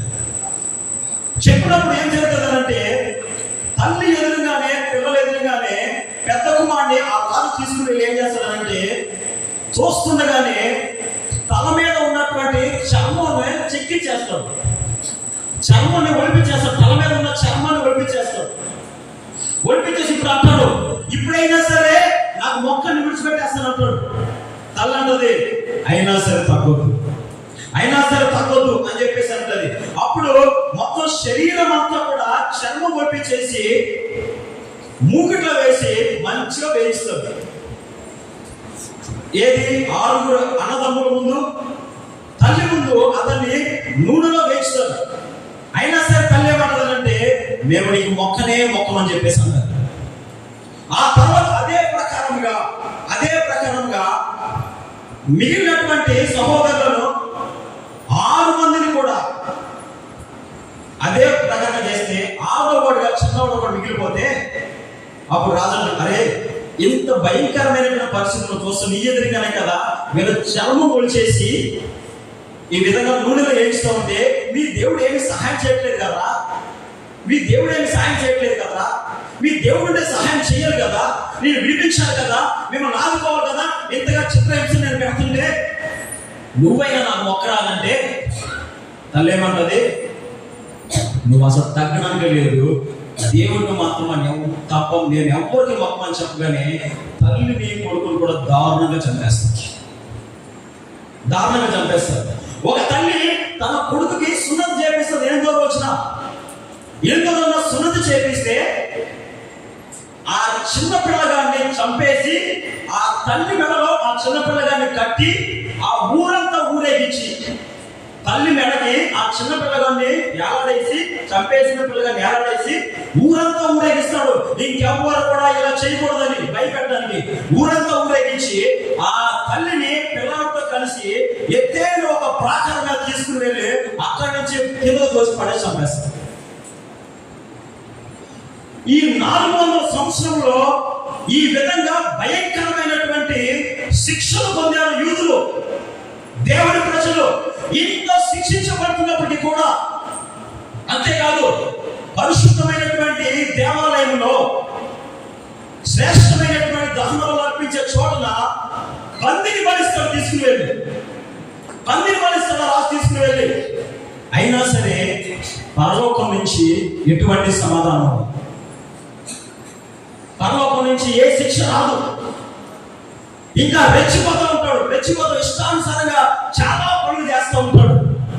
ఆ మీ దేవుడు ఉంటే నేను ఎంతగా టార్చర్ చేస్తున్నాను, ఎంతగా నేను బాధపడుతున్నాను, మిమ్మల్ని ఆదుకోవాలి కదా అని అంటే వీళ్ళు కూడా ఏడుస్తూ ఉంటారు. అయ్యా మమ్మల్ని కరుణించయ్యా, అయ్యా మాతో మాట్లాడయ్యా, మమ్మల్ని ఆదుకో అయ్యా, మాకు ఆదరణ లేదు ప్రభా. నువ్వు అన్నావే నిన్ను ముట్టినవాడు, నీ కన్నుగుడ్డిని ముట్టినవాడు, నా కన్నుగుడ్డిని ముట్టినవాడు సమానంగా ఇస్తాను అన్నావు కదా ప్రభా. మమ్మల్ని వీళ్ళు చంపేస్తున్నారయ్యా, మమ్మల్ని ఆదరించయ్యా, మమ్మల్ని కరుణించయ్యా అని 400 సంవత్సరాలు కూడా ఎంతగా ప్రార్థన చేస్తారు. కానీ యూదులకు మాత్రం పరలోకం నుంచి ఒక్క ఇన్ఫర్మేషన్ కూడా లేదు, ఒక్క మాట కూడా దేవుడు చెప్పలా. పరలోకం సైలెంట్ అయిపోయింది, భూమి మీద ఒక్క మొక్క కూడా పడలా. అలాంటి రోజుల్లో, అలాంటి కష్టతరమైన రోజుల్లో సుమయోను గారికి మాత్రము దేవుడు ఒక మాట చెప్పాడు. ఏంటో చెప్పాడు తెలుసా? ప్రభువైన క్రీస్తు నువ్వు చూడక మునుపు నువ్వు మరణం పొందవు. హల్లెలూయా, హల్లెలూయా. అలాంటి కష్టతరమైన, అంత కష్టపడుతూ వేదన పడుతూ మొదలు పెట్టుకుంటున్నా సరే ఆ సమాజానికి ఏ వార్త దేవుడు పంపలేదు. కానీ సుమయోను గారికి మాత్రం దేవుడు పంపించాడు ఇన్ఫర్మేషన్. ఒక మాట చెప్పాడు ఏం తెలుసా? నువ్వు ఆదరణ కనిపెడుతున్నావు కదా, ఆ ఆదరించేవాడు, రక్షించేవాడు వచ్చే వరకు చనిపోవు అని పర్సనల్ గా, వ్యక్తిగతంగా ఆయనకొక్కడే పరిశుద్ధాత్మ దేవుడు బయలుపరిచాడు. హల్లెలూయా. ఇంకొంచెం ముందుకెళ్తే మరియమ్మ గారితో మాట్లాడతాడు. ఇంకొంచెం ముందుకెళ్తే దర్శనంలో యోసేపు గారితో మాట్లాడతాడు. ఇంకొంచెం ముందుకెళ్తే జకర్యాతో దేవుడు మాట్లాడతాడు. ఇవన్నీ కూడా పర్సనల్ గా దేవుడు మాట్లాడారు వాళ్ళతో, కానీ యావత్తు యూదుల సమాజానికి కాదు. పర్సనల్ గా మాట్లాడాడు కానీ యావత్తు యూదుల సమాజం కాదు. అందుకే ఇంత కష్టాలు మేము ఉన్నాం ప్రభా, మమ్మల్ని ఆదరించిన ఆయన అని అంటే యూదా సమాజానికి ఏమి రాలా. వాళ్ళు ప్రశ్నించారు, మీ దేవుడు ఉంటే నేను ఇంతగా హింసిస్తున్నాను కదా, మేము ఆదుకోవాలి కదా అని చెప్పేసి అన్నాడు. పరలోకం అయినా సరే సైలెంట్ మీద ఒక్క మాట పంపులా. దేవుని సంగమా, ఈ మాట నీకు పరిశుద్ధాత్మ దేవుడు ఈరోజు ఎందుకు చెప్తున్నా తెలుసా? యాజ్ ఇట్ ఈజ్ గా అదే ప్రకారంగా ఈ రోజు కూడా జరుగుతుంది. గడిచిన 2 సంవత్సరాల క్రితం చూసినట్లయితే మణిపూర్ లో మరణకాండ, పేక పోసి తెగ నరికి చంపేశారు. పరలోకం నుంచి ఏ పనిష్మెంట్ రాలా. ఈ రోజులో చూస్తే స్వయాన యేసుక్రీస్తు ప్రభువునే పచ్చి బూతులు చెప్తున్నారు. మనం చూస్తూ ఉన్నాం సోషల్ మీడియాలో. వాళ్ళంతా తెలుసా, మీ దేవుడు నేను ఈ విధంగా ఇంతగా పెడుతుంటే నన్ను ఎందుకు మరి మమ్మల్ని శిక్షించాలి కదా, మీ దేవుడు ఉంటే మమ్మల్ని ఏం చేయట్లేదు కదా అని అంటూ ఉన్నారు. అయినా సరే వాళ్ళకి శిక్ష రావట్లా. ఆ రోజుల్లో యాంటియోకస్ రాజుకి ఏ విధంగా శిక్ష రాలేదో అదే మాదిరిగా ఇప్పుడు కూడా పరలోకం నుంచి వాళ్ళకి శిక్ష రావట్లా. సువార్త చెప్తున్న వారిని కొడుతున్నారు, పేడ నీళ్ళు పోస్తున్నారు. మీ దేవుడు ఉంటే మిమ్మల్ని కాపాడుకోవచ్చు కదా, ఈ విధంగా మిమ్మల్ని అవమానిస్తుంటే మీ దేవుడు ఎందుకు మమ్మల్ని శిక్షిస్తలేదు, మాతో ఇది మాట్లాడలేదు, మాతో మాట్లాడి నువ్వు ఆపేవని చెప్పొచ్చు కదా అని అవహేళనగా మాట్లాడుతున్నా సరే దేవుడి నుంచి ఏ శిక్ష కూడా వీళ్ళకి రావట్లా. ఆ రోజు యాంటియోకస్ ఏ విధంగా రెచ్చిపోయాడో అదే విధంగా ఇప్పుడున్నటువంటి సామ్రాజ్యం కూడా రెచ్చిపోతా ఉంది. దేవుని ప్రజల మీద వ్యతిరేక స్వభావాలు ఎక్కువైపోయి ఇష్టానుసారంగా రెచ్చిపోతున్నారు. ఆనాడు దేవుని మందిరాన్ని యాంటియోకస్ రాజు ఏ విధంగా అపవిత్రపరిచాడో, మందిరం అక్కడ బలిచి ఈనాడు కూడా వచ్చి దేవుని మందిరంలో మందు తాగుతున్నారు, దేవుని మందిరాన్ని పడగొడుతున్నారు, కూలగొడుతూ ఉన్నారు. అయినా సరే వాళ్ళకి శిక్ష రావట్లా.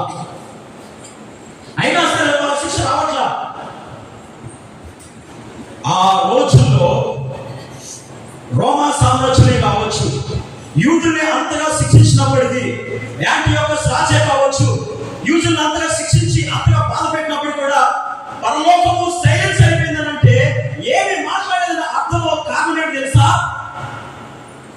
ఆయన మొదటి రాకడలో అతి త్వరలో రాబోతున్నాడని అర్థం.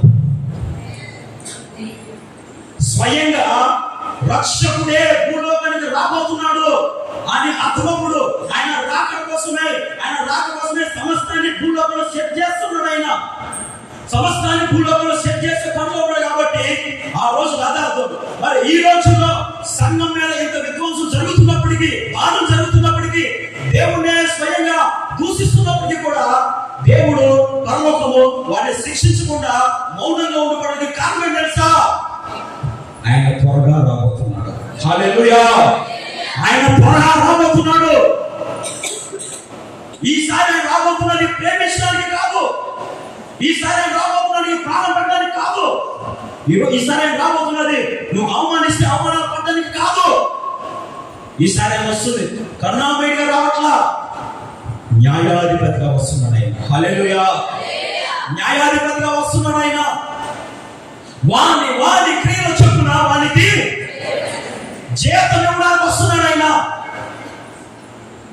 పరలోకము నువ్వు అనుకుంటున్నావేమో, ఇంతగా మేము హింసింపబడుతున్నా సరే, ఇన్ని అవమానాలు జరుగుతున్నా సరే, ప్రభువా మేము ఏం చేస్తున్నాం? సువార్తగా నువ్వు చెప్పిన మనం చేస్తున్నాం, అయినా సరే మాకు నిందలు అవమానాలు జరుగుతున్నాయి ప్రభువా, ఎందుకు నాయన మాకు ఎందుకు మమ్మల్ని ఆదరిస్తలేదని ఎంతమంది అనుకుంటున్నారు.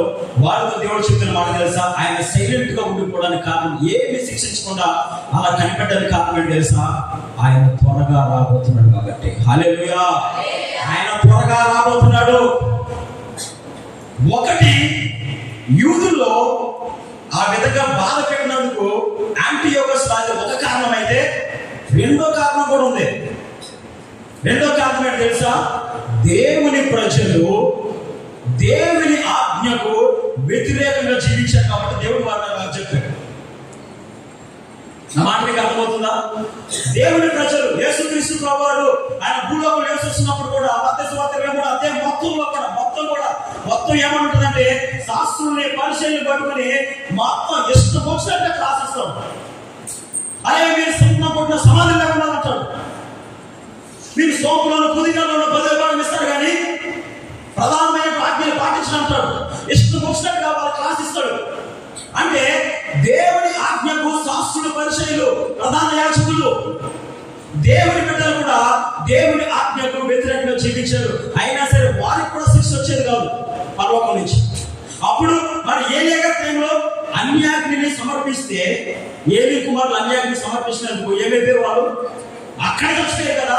మరి వీళ్ళకేమో మచ్చ ఉన్నవి అవన్నీ ఇష్టం వచ్చినట్టు దొంగ పనులు చేస్తున్నప్పుడు కూడా వీళ్ళకి శిక్ష రాలా, ఇష్టం వచ్చినట్టుగా అయిపోతున్నారు. అయినా సరే దేవుడే మాట్లాడాల. ఈరోజు సంఘంతో దేవుడు ఏమన్నా తెలుసా? దేవుని ప్రజలు ఇక్కడ ఉన్నటువంటి సంఘంతో ఎవరైతే బాప్తిస్మం తీసుకుని ఉన్నారో, ఎవరైతే క్రైస్తవులుగా పిలువబడుతున్నారో, వాళ్ళకి ఇన్ని వాక్యాలు వినపడుతున్నప్పుడు కూడా, దేవుడు ఈ విధంగా హెచ్చరిస్తున్నప్పుడు కూడా పాపం మానట్లా, తాగుడు మానట్లా అనుకుంటున్నారు మీరు. ఇక్కడేమో బలలో చేస్తూ ఉన్నాం, ఇక్కడేమో దేవుడు స్తుతిస్తూ ఉన్నాము, అదే నోటితో బయటకు వెళ్ళి బూతులు తింటూ ఉన్నాం. మరి మా దేవుడు మమ్మల్ని ఏమంటలేదుగా, ఏమనట్లేదుగా. ఆ దేవుడు నన్ను శిక్షిస్తే మానేస్తాను ఆయన శిక్ష ఏమనట్లేదుగా. అదే నోటితో ప్రభువును స్తుతిస్తున్నాం, అదే నోటితో సహోదరులను బూతులు తింటున్నాం, అయినా సరే మాకు శిక్ష రావట్లా, చదవలేకపోతున్నాం. ఇక ప్రభు సన్నిధిలో గడుపుతున్నాం, బయటికి వెళ్ళి తాగుతున్నాం, తాగుడు లేదు, మద్యపానం మానలేదు అనుకుంటున్నాం. దేవుడు అయినా సరే నన్ను ఏం చెయ్యట్లేదు కదా, నాకు శిక్షించట్లేదు కదా, వ్యభిచారం మానుకోవట్లేదు. ఇక్కడ దేవుల్లో క్రైస్తవుడిగా పిలవడం కూడా మానుకోవట్లేదు. ఇన్ని పాపాలు చేస్తున్నప్పుడు కూడా దేవుడు నన్ను శిక్షించట్లేదు కదా అని చెప్పేసి వెచ్చలవిడిగా మనం కూడా చెలరైపోతూ ఉన్నాం. ఈనాటి క్రైస్తవులు చాలా మంది, అందరు కాదు చాలా మంది వెచ్చలవిడిగా చెలరైపోతున్నటువంటి రోజులు. దేవుడు నన్ను శిక్షిస్తలేదు కదా, నేనేం చేస్తే ఏంటి, దేవుడు నన్ను చూస్తలేదు కదా, ఆయన చూస్తూ ఉన్నాడు, నాకు శిక్ష రావట్లేదు కదా. ఆయనకి ఎప్పుడో ఇన్ని వాక్యాలు వినపడుతున్నా సరే వాక్యానుసారంగా బతకడానికి మనం ఇష్టపడట్లేదు, మనం ఇష్టానుసారంగా చెలరైపోతూ ఉన్నాం. నిన్ను శిక్షించకుండా పరలోకం నువ్వెంత తప్పు చేస్తున్నా, దేవుని మందిరంలోనే క్రైస్తవుడుగా బాప్తిసం పొందిన నీవే దొంగగా బ్రతుకుతున్నా, పాపిగా బ్రతుకుతున్నా, వాక్యం వింటున్నప్పుడు కూడా బతుకు మార్చుకోకుండా అలాగే బ్రతుకున్నా సరే నీ మీదకి ఏ శిక్ష ఆయన ఇవ్వకుండా ఆయన సైలెంట్ గా ఉండిపోతున్నాడు. కారణం ఏంటి తెలుసా? ఈ లోకంలో ఒక సామెత ఉంటుంది, సునామీ వచ్చే ముందు సముద్రం దగ్గర ఎక్కడుందంట సైలెంట్. ఒక సముద్రానికి సునామీ వస్తున్నప్పుడు ఆ సైలెన్స్ అనేది హెచ్చరిక అయితే, సముద్రాన్ని తయారు చేసిన సృష్టికర్త ఈ లోకానికి వస్తున్నప్పుడు ఇంకెంత సైలెన్స్ మెయింటైన్ చేస్తాడు. అందుకే మన ఇష్టానుసారంగా మనం జీవిస్తున్నప్పటికీ కూడా మనం శిక్షించబడలేదు. ఆయన సైలెంట్ అయిపోయాడు కాబట్టి ఆయన మౌనాన్ని మనం మన ఇష్టానుసారంగా తీసుకుంటున్నాం. అయితే దేవుడి వాక్యం ఏం చెప్పి తెలుసా? ఇదిగో నేను త్వరలో రాబోతున్నాను, ఇదిగో నేను త్వరలో రాబోతున్నాను. వాని క్రియలు చెప్పిన వానికి ఆయన ఏం చెప్పాడు? ఆయన నేను దొంగ వలే వస్తానని చెప్పాడు. చెప్పి వస్తానని చెప్పాడా? ఆ రోజు నా పలానా తారీఖు నేను వస్తానని చెప్పాడు. ఆయన దొంగ వలే వస్తానని చెప్పేసి అన్నాడు. ఆయన దొంగ వలే వస్తానని చెప్పేసి అన్నాడు. అయితే ఆయన కృపామయుడు, ప్రేమించి ఆనాడు ఆ కష్టకాలంలో కూడా ప్రజలెవరితో మాట్లాడిపోయినప్పటికీ కూడా, సమాజంతో మాట్లాడిపోయినప్పటికీ కూడా సుమయోను గారితో పరిశుద్ధాత్మదేవుడు మాట్లాడిన విధంగా పరిశుద్ధాత్మదేవుడు ఈ రోజు సంఘంతో మాట్లాడి హెచ్చరిస్తూ ఉన్నాడు. నేను త్వరగా వస్తున్నాను, జాగ్రత్త. నీ భక్తిలో లోపం కనపడుతుంది, జాగ్రత్త. నీతి తప్పి బ్రతుకుతున్నావు, జాగ్రత్త. ఇక్కడ ఎంతమంది బాప్తిజం తీసుకున్న వాళ్ళు, బాప్తిజం తీసుకొని వాళ్ళు ఉన్నారు ఇక్కడ? అందరూ తీసుకున్నారా? దేవునికి ఇస్తూ అంటే మీరు క్వశ్చన్ మార్క్ తీసుకున్నారా? తీసుకోని వాళ్ళు ఉన్నారా? Very simple.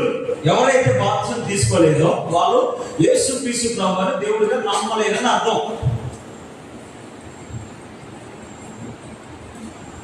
మీరు సర్వలోకానికి వెళ్ళి సర్వ సృష్టికి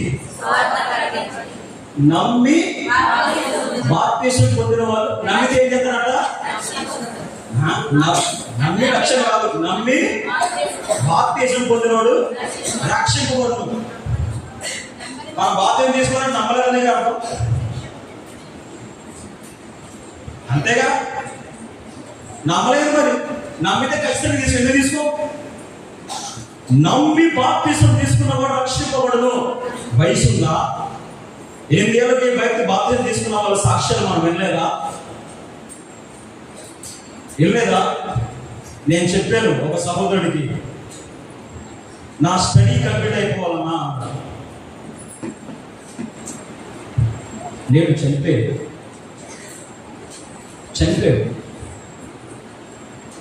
నేను చాలా సీరియస్గా చెప్తా ఉంటా, నువ్వు ఇంకా బాప్తిజం తీసుకుని దేవుడు నమ్మలేదు నా అర్థం. పరలోకానికి వెళ్ళాలంటే 2 చెప్పాడు ఆయన. మా యోహాను సువార్త కూడా అదే, నీటి మూలం గాను ఆత్మ మూలం గాను జన్మించితేనే కదా. మరి ఎలా వెళ్ళిపోతాం అంటే, ఇంకా ఆ టైం వరకు మన టైం వరకు బ్రతుకుతాం గ్యారంటీ ఉందా? ఈలోపు దేవుడు వస్తే ప్రభా నేను ఆరాధించాను, ప్రభా నేను పాటలు పాడాను, ప్రభా ఉపవాస ప్రార్థనకు వచ్చాను, ప్రభా సండే స్కూల్కి వెళ్ళాను, ప్రభా నేను స్తుతించాను ప్రభా అని అంటే, అక్రమము చేయవాళ్ళారా? అది ఇంకోటి ఏంటంటే, మిమ్మల్ని ఎప్పుడు నేను ఉందా లేదా? జాగ్రత్తగా వెళ్ళాను. ఆయన త్వరగా రాబోతున్నాడు. బాప్తిజం తీసుకున్న వాళ్ళందరూ కూడా ఆయన నమ్మలేదని అర్థం. వాక్యం ప్రకారం నమ్మితే ఖచ్చితంగా తీసుకుంటారు. బాప్తిజం వయసుతో సంబంధం లేదు. అయితే దేవుని వాక్యం చెప్తుంది, ఆయన త్వరగా రాబోతున్నాడు. ఆయన సైలెంట్ గా ఉన్నాడు, ఏమి మాట్లాడు. నువ్వెంత పాపం చేసినా, ఎంత ఇష్టానుసారంగా జీవించినా సరే ఏమి అనట్లేదని మనం రెచ్చిపోతావు. అయితే దేవుని వాక్యం ఆయన సైలెంట్ గా ఉండడానికి అర్థం ఏంటి తెలుసా? ఆయన త్వరగా రాబోతున్నాడు. హల్లెలూయా. ఆయన వచ్చినప్పుడు పరిశుద్ధులు ఎత్తబడతారా? అందులో ఏమండి? పరిశుద్ధులు ఎత్తబడతారా? అందరూ ఎత్తబడతారా? పరిశుద్ధులు ఎత్తబడతారు. పరిశుద్ధులు అంటే ఎట్లా ఉన్నారంట చూడండి ఒకసారి. ఎఫెసీయులకు రాసిన పత్రిక 5వ అధ్యాయము మొదటి నుంచి చదవండి.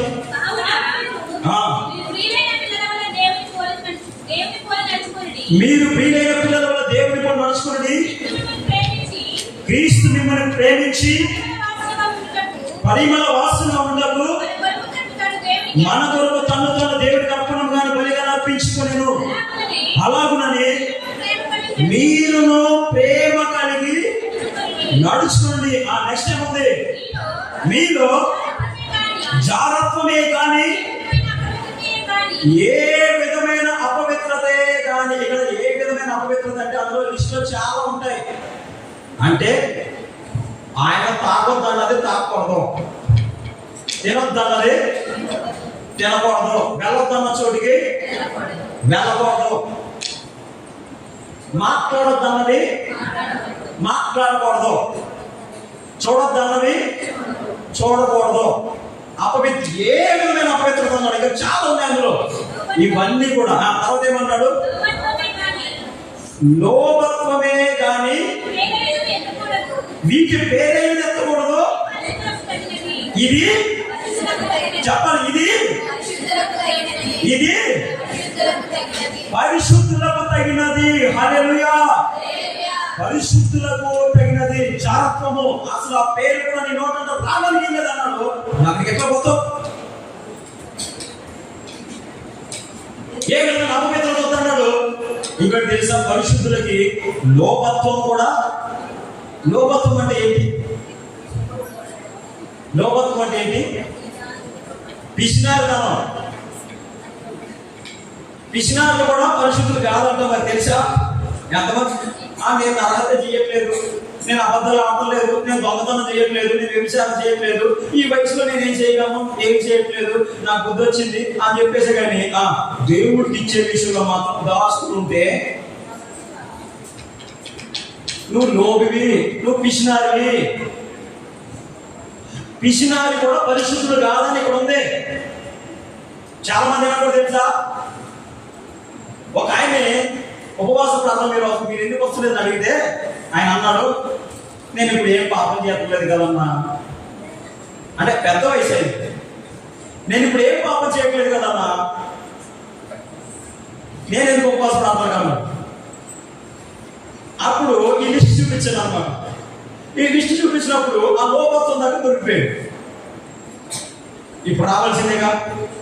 చాలా మంది మనం ఏమనుకుంటామంటే అవే పాపాలు అనుకుంటాం. కానీ దేవుడి వాక్యం చెప్తుంది పిసినారితనం కూడా, లోపత్వం కూడా పరిశుద్ధులకి తగినది కాదు. ఆ లోపత్వం మనకి వస్తే ఉంటే మనలో ఉంటే కనుక, దారావత్వం లేకుండా లోపత్వం మనలో ఉంటే కనుక దేవుడి వాక్యం చాలా స్పష్టంగా ఏం మాట్లాడుతుంది తెలుసా? పరిశుద్ధులు మాత్రమే ఆయన రాజ్యంలో చేర్చబడతారని వచ్చినప్పుడు. హల్లెలూయా. ఆ పరిశుద్ధుల లిస్టులో ఉండరు. బాప్తిజం తీసుకునే వారు ఉండరు, లోపులు ఉండరు, జారులు ఉండరు, వ్యభిచారులు ఉండరు. నా మాట మీకు అర్థమవుతుందా? చాలా స్పష్టంగా దేవుడి వాక్యం చెప్తుంది. ఇంకా కిందకెళ్తే బూతులు కూడా తిట్టొద్దు అంటున్నాడు. అన్నాడా? ఇంకో ఈ మాట్లాడకపోతే చాలా బాగుంది కదా. కొంతమంది మూటలు కలిగేది. అంటే నీకేం తెలుసు? మాకు ఎలాంటి పరిస్థితి వస్తే ఈ మాట మాట్లాడేమో, ఆ మమ్మల్ని ఎంత రెచ్చగొడితే ఈ మాట మాట్లాడేమో నీకేం తెలుసు? నువ్వేంటి అప్పుడు మాట్లాడేస్తావు? అసలు అనర్థంలో ఆ పరిస్థితుల్లో ఉంటే తెలిసేది. అంత రెచ్చగొట్టింది. అప్పుడు దాకా నేను ఓపి పట్టి ఇక నా వల్ల అవుతలేదు, ఇక వల్ల అవుతలేదని చెప్పేసి మనం స్టార్ట్ చేస్తే ఇక మామూలుగా ఉండదు. కొంతమంది పుస్తకంలో చూసి చదువుతారంట కదా. నిజంగా అలాంటి పరిస్థితులు వస్తాయి, అలాంటి పరిస్థితులు వస్తాయి.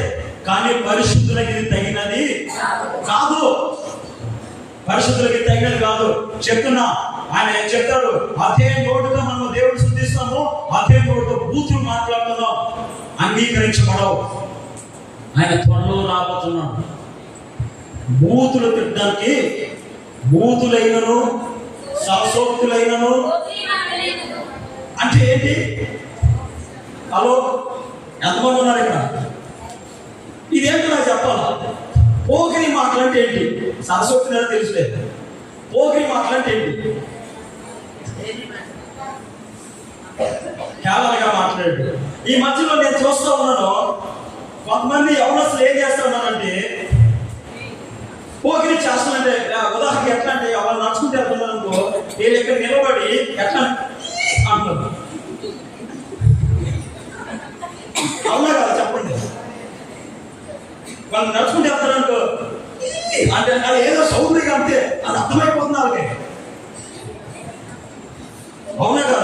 నేను చెప్తలేదు కదా, జరిగేటే కదా అని.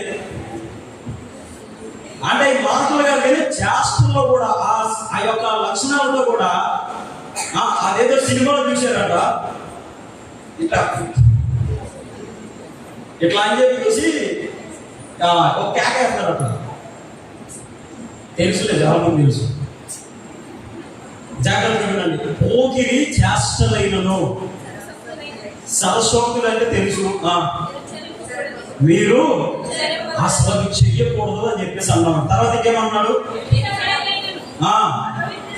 అపవిత్రులైనను, విగ్రహారాధకులైనను, లోభి అయినను, క్రీస్తు యొక్కయు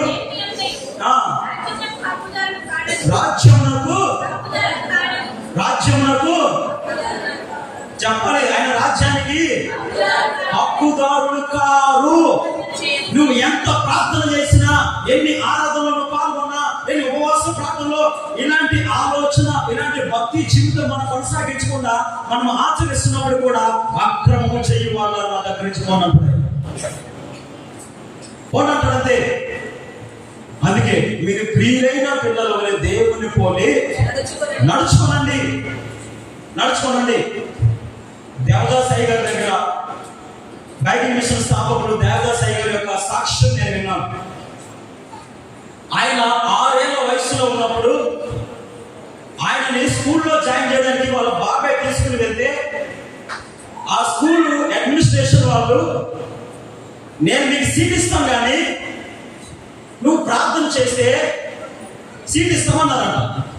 అప్పుడు దేవదాస్ అయ్య గారు ప్రార్థన చేస్తున్నారంట. ఏమన్నా ప్రార్థన చేస్తున్నారంటే వాళ్ళందరూ చూస్తుండగా, యేసయ్యా 6 ఏళ్ల వయసులో, నాకు ఇప్పుడు 6 ఏళ్ల వయసు, 6 ఏళ్ల వయసులో నువ్వు భూలోకంలో నివసించినప్పుడు ఏ విధంగా బ్రతికావో ఆ విధంగా నా బ్రతుకును ఉంచయ్యా అని ప్రార్థన చేసేదాన్ని. హల్లెలూయా. ఆ ఒక్క మాటతో వీళ్ళకు మతిపోయిందంట. ఇంత వయసులో, ఇంత చిన్న వయసులో ఇంత గొప్ప ప్రార్థన అని చెప్పి వెంటనే ఆయనకి సీట్ ఇచ్చారు. ఆ ఒక్క ప్రార్థనతో, ఒక్క మాటతోటే. ఈరోజు దేవుని పిల్లలుగా మనం నడుచుకోవాలంటే మనకు ఆయన చెప్తున్నటువంటి ఒక మాట ఏంటి తెలుసా? మనం ఒక ప్రార్థన చేయాలి. ప్రభువా, ఇప్పుడు నా వయసు ఇంత ప్రభువా, ఇంత నా వయసులో మీరు భూలోకంలో నివసించినప్పుడు, శరీరధారిగా మీరు భూలోకంలో నివసించినప్పుడు ప్రభువా ఏ విధంగా జీవించారో నేను ఆ విధంగా జీవించాలయ్యా అని ప్రార్థన చేసుకోవాలి. కొంతమంది ఒక డౌట్ వచ్చింది, మరి నాది 33 దాటేసిందిగా, ఆ తర్వాత ఆయన ఆరోహణం అయిపోయింది కదా, నా సంగతి మరి? దేవుని వాక్యం జాగ్రత్తగా వినండి. మనమే చేయాల్సిన ప్రార్థన తెలుసా? ప్రభువా, నా చుట్టూ ఉన్నవారు, ఈ లోకము 33 సంవత్సరాల తర్వాత మీరు ఇంకనూ భూలోకంలో నివసించి ఉంటే ఏ విధంగా నివసించేవారో ఈ లోకం చూడలేదయ్యా, నేను చూపించాలని ప్రార్థించు. హల్లెలూయా. నేను చూపించాలి ప్రభువా, మిమ్మల్ని నేను చూపించాలి. యేసుక్రీస్తు ప్రభువారు ఈ వయసులో ఈ భూలోకంలో నివసించుంటే శరీరధారిగా ఇలాగ జీవించేవారేమో అనే విధంగా నేను చూపించాలి ప్రభువా. నువ్వు ప్రార్థన చేయి. ఆ విధమైన ప్రార్థన చేయాలి. ఆ విధమైన ప్రార్థన కనుక మనం చేయగలిగితే మనం దేవుని పోలి నడుచుకుంటాం. హల్లెలూయా. మనుషులకి ఇది సాధ్యమే కాదు. పౌలు గారు ఏమన్నాడు? నేను క్రీస్తుని పోలి మీరు అంటే మనుషులకు సాధ్యమే అని చెప్తా ఉన్నారు కదా. నేను సంఘానికి ఈరోజు చెప్తున్నటువంటి మాటలు ఏంటంటే, మనం ఎంత తప్పు చేస్తున్నా, వాక్యాన్ని విని కూడా మన లోకానుసారంగా జీవిస్తున్నా సరే మన మీద ఇంకా శిక్ష రాకుండా సమృద్ధి కలిగిన స్థితిలోనే మనం ఉన్నామనంటే ఆయన మనల్ని చూడట్లేదని కాదు. ఆయన చూసి కూడా సైలెంట్ గా ఉండడానికి కారణం ఏంటి తెలుసా? ఆయన త్వరగా రాబోతున్నాడు. హల్లెలూయా. త్వరగా రాబోతున్నాడు కాబట్టి పరిశుద్ధాత్మ దేవుని ద్వారా సేవకుడు నిలబెట్టుకుని ఆయన మాట్లాడుతూ నేను హెచ్చరిస్తూ ఉన్నాడు.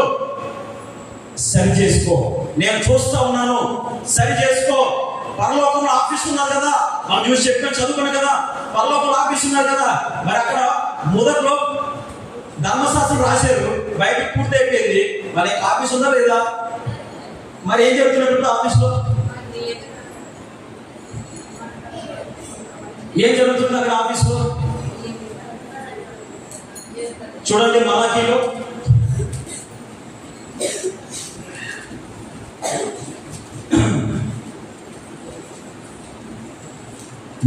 చూడండి 3వ అధ్యాయము 16వ వచనం.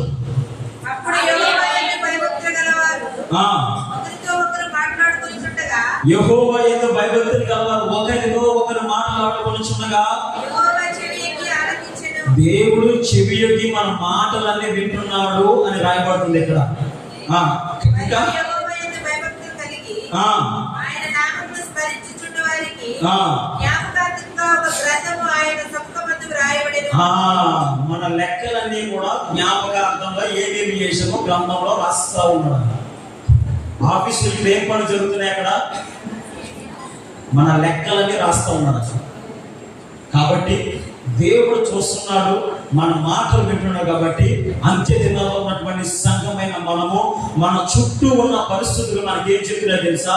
ఆయన రాకడ బహు సమీపంలో ఉందని మన చుట్టూ ఉన్న పరిస్థితులు చెప్తున్నాయి. కాబట్టి ఇంకెంతకాలం మనం ఈ లోకానుసారం జీవితం? ఇంకెంతకాలంలో దేవుడు మనం చూడట్లేదని మన ఇష్టానుసారం జీవితం? దేవుడి వాక్యం చెప్తున్నది ఆయన త్వరగా రాబోతున్నాడు. కాబట్టి పరిశుద్ధులను ఆయన సిద్ధపడుతుండమంటా ఉన్నాడు ఆయన. హల్లెలూయా. సంఘమంతా ఎత్తబడదు. ఇంకా నువ్వు బాప్తిసం తీసుకోలేదంటే దేవుడు నమ్మలేదంటే లెక్క. దేవుడు నమ్మితే నువ్వు రేపే నీ సేవకుడితో బాప్తిసం తీసుకో. నువ్వు ఎందుకు బాప్తిసం తీసుకోవాలి? అందులో దేవుడు నమ్మనట్టే లెక్క. మనమేమో చదివేము కానీ బయటికి వెళ్ళి ఏం స్వార్థం చెప్తాను. ఇంకా ఎట్లా బాప్తిసం తీయగలం? నీ దేవుడి సేవకుడు నీకెప్పుడు నిరంతరం అందుబాటులో ఉంటా ఉన్నాడు. దేవుడు నమ్మేదని ఆలోచన నీకుంటే రేపే నీ సేవకుడితో బాప్తిసం తీసుకో, ఆయన లెక్కలో చేర్చబడతావు. బాప్తిసం పొందినటువంటి మనము పరిశుద్ధుల గుంపులో మనం చేర్చబడులాగా మనం సిద్ధపరచుకోవాలి. హల్లెలూయా, హల్లెలూయా. దేవుడి వాక్యం మనకు చెప్తున్న మాట ఏంటి తెలుసా? ఇలాంటి పరిస్థితుల్లో కూడా, ఇలాంటి పరిస్థితులు మన చుట్టూ జరుగుతున్నప్పుడు కూడా పౌలు గారు ఏం మాట్లాడుతుందో తెలుసా? తిమోతికి రాసినటువంటి 2వ పత్రిక 2వ అధ్యాయం 1వ వచనం చదవండి.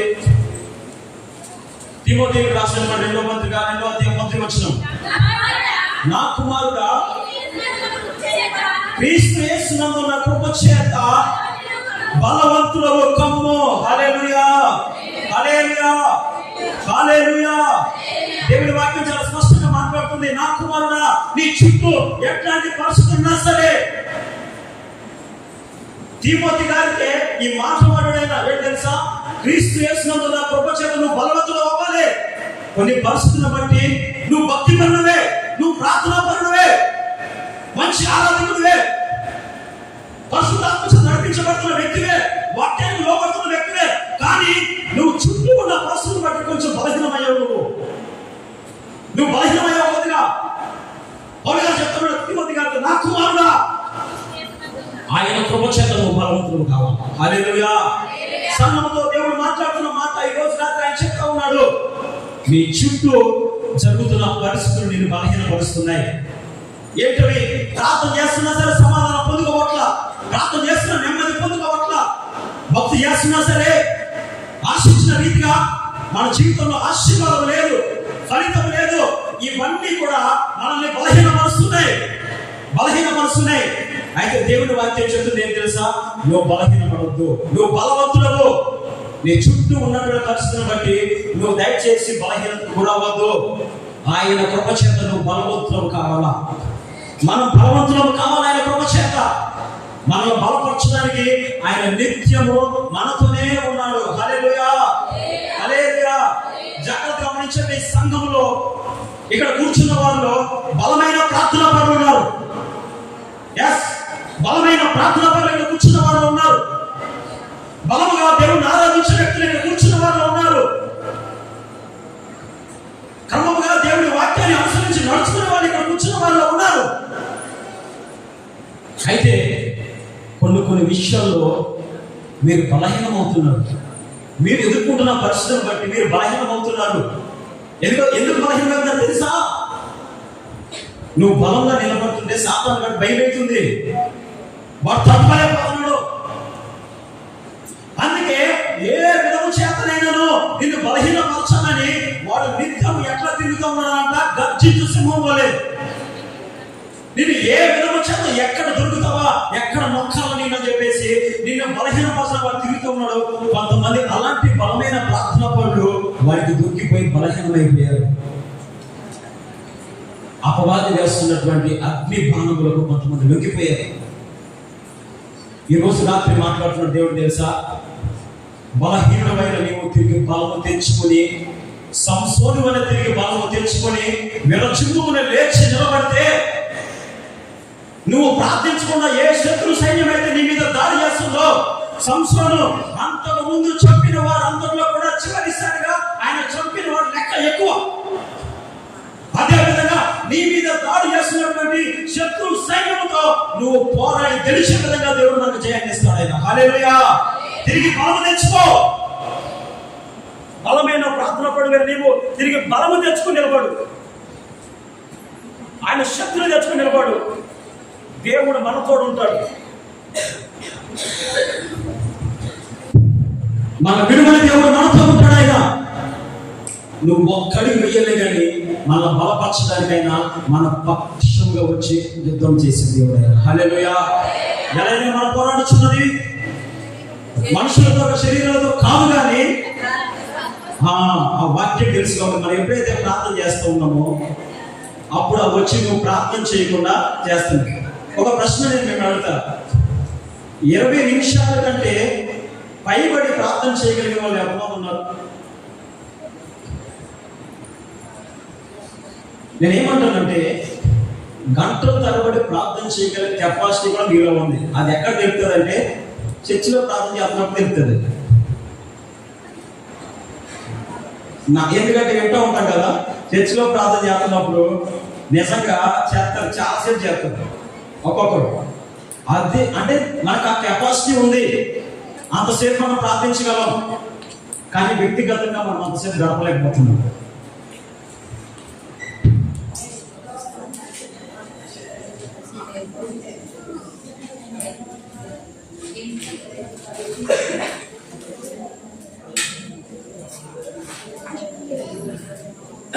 దేవునికి స్తోత్రం కలగాలి. హల్లెలూయా. వ్యక్తిగతంగా మనము దేవుడితో గడపలేకపోతున్నాం. దానికి గల కారణం ఏంటంటే అపవాది నిన్ను ఆ విధంగా కూర్చొనివ్వట్లేదు. ఎందుకంటే నువ్వు ఎప్పుడైతే మోకరిస్తున్నావో వాడికి మంట పడుతుంది. తిరిగి నువ్వు విరజిమ్ముకొని నీ యొక్క బలమైన ప్రార్థనా శక్తిని నువ్వు తిరిగి పొందుకొని నీ ప్రార్థన ద్వారా నీ కుటుంబాన్ని, నీ ఇంటి వారిని, నీ గ్రామాన్ని తిరిగి సంపూర్ణంగా ఆయన మార్గంలోనికి నడిపించాడు. హల్లెలూయా. హల్లెలూయా. దేవునికి స్తోత్రం కలుగును గాక. హల్లెలూయా. తిరిగి మనము బలము పొందుకొని అపవాది చేస్తున్న అగ్ని యొక్క బాణములను మనం గుర్తెరిగి ఎదిరించి మోకరించి, చూడండి నా అనుభవంలో చెప్తున్నా, నా అనుభవమే కాదు, ఎంతో మంది దేవుని సేవకులు చెప్పిన మనం చెప్తున్నా, మనం మోకరించి ప్రార్థన చేస్తున్నప్పుడు ఒక 10-15 నిమిషాల దాకా మన ఆలోచన ఎక్కడే తిరుగుతూ ఉంటాయి. ప్రతి ఒక్కరికి జరుగుతుంది ఏంటంటే ఏదో సౌండ్ వినపడుతుంది, ఏదో కలర్ వినపడుతుంది, లేకపోతే ఏదో పని మనకు ధ్యాసలోకి వస్తూ ఉంటుంది, గుర్తొస్తూ ఉంటుంది, ఇక్కడే తిరుగుతూ ఉంటుంది. అవన్నీ ఏంటంటే అపవాది నిన్ను ఇక చాలేలే అని అక్కడి నుంచి లేపేయడానికి వేస్తున్నటువంటి ప్రణాళికలు, మీకు చాలేలే అని లేపేయడానికి వేస్తున్నటువంటి ప్రణాళికలు అవన్నీ.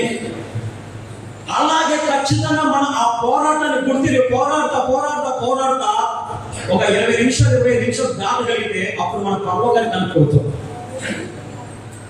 నా మాట కాదు, దేవుడు ఏమన్నాడు తెలుసా, మీరు శోధనలో ప్రవేశింపకున్నట్లు మెలుగుకోండి. ఎంతసేపు ప్రార్థన చేయమన్నాడు?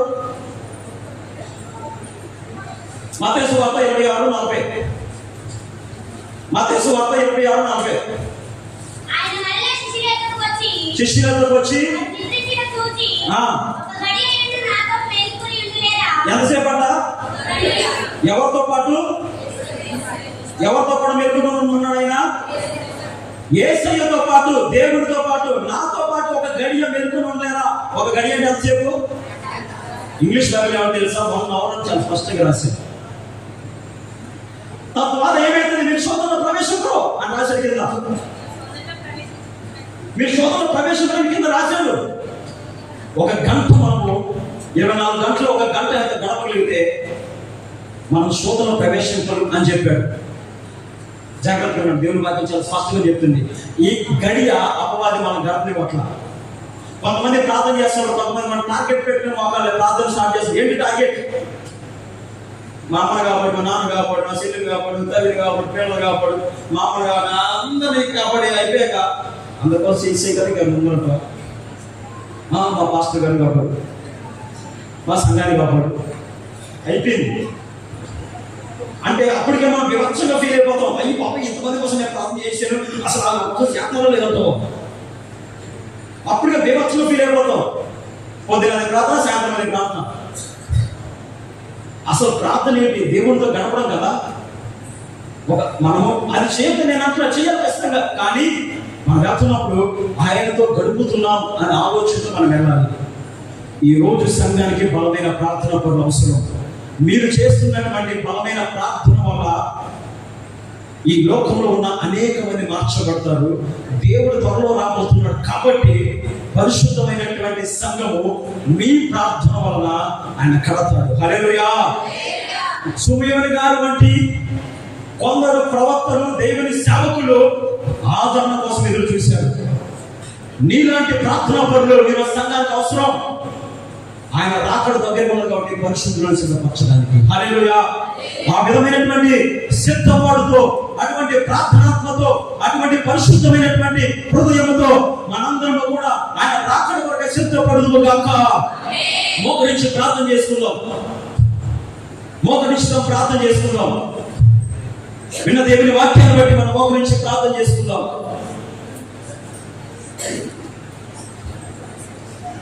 అవునయ్యా, నా చుట్టూ ఉన్న పరిస్థితులను బట్టి నేను బలహీనమైపోయాను. నువ్వు నాకు బలమైన ప్రార్థన అభిషేకం నాకు ఇచ్చావు తండ్రి. నా చుట్టూ ఉన్న పరిస్థితి చూస్తున్నప్పుడు విశ్వాసంలో సన్నగిలి ప్రార్థనాత్మలో కోల్పోయాను ప్రభా. ప్రభా, నా శక్తులు నాకు ఇవ్వండి. ఏలియా గారు ప్రార్థించినప్పుడు ఆకాశం నుంచి అగ్నిని దింపావు కదయ్యా. వాళ్ళు అన్నావు కదయ్యా, ఏలియా కూడా మీ వంటి స్వభావం గలవాడే అన్నావు కదయ్యా. మరి నేను ప్రార్థిస్తే ఎందుకని సమస్యలు సత్తు మనగడం లేదు ప్రభా? ఇవ్వ తెలుసా, ఆ పోరాటాన్ని మనం కొనసాగించలేకపోతున్నాం. ఆ పోరాటాన్ని మనం కొనసాగించలేకపోతా ఉన్నాం.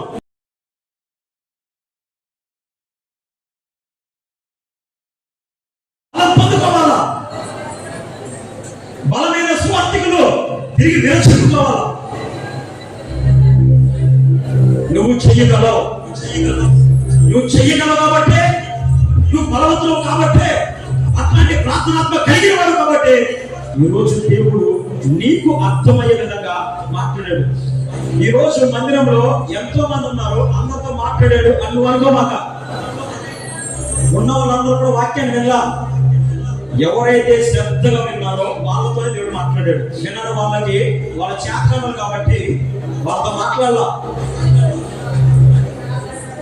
నువ్వు విన్నావు, నువ్వు చేయగలవు, నీతో నైతుంది, నీతో సాధ్యమవుతుంది. మోకరిస్తే సాతాను కచకచలాడుతాడు, వాడికి మంట పడుతుంది. అటువంటి ప్రార్థనాత్మను తిరిగి సంఘం పొందుకోవాలి. ఆయన రాకడ సమీపంలో ఉన్నది. అనేకమంది పరిస్థితులను నీ ప్రార్థన ద్వారా సిద్ధపరచాలి. ప్రార్థన చేసుకుందాం. మహోన్నతుల వేరే దేవ, పరిశుద్ధుడ, గొప్ప దేవుడికి స్తోత్రాలు చెల్లిస్తున్నాం. అయ్యా నన్ను తండ్రి ప్రభా, మీరు రాకడ బహు సమీపం ఉన్నది. సంఘాలు ఉన్నాయి కానీ సంఘంలో పరిశుద్ధులు తక్కువగా ఉన్నారు ప్రభా. ఎంతో కొదువుగా కనపడుతున్నారు తండ్రి. అనేక మంది చేత సంఘం నింపబడుతుంది కానీ అందులో పరిశుద్ధులు కొందరే ఉన్నారు ప్రభా. అందరూ కూడా పరిశుద్ధులుగా మార్చబడులాగా మీ వాక్కు చేత మాతో మాట్లాడారు కాబట్టి నాయన, యేసయ్యా మీ వాక్యాన్ని విన్నటువంటి మేము ప్రభా మా ఆలోచన మార్చుకుని మా ప్రవర్తన మార్చుకుని ప్రభా ప్రియులైన పిల్లలు దేవుని పని నడుచుకున్నాను చెప్పావు కదయ్యా.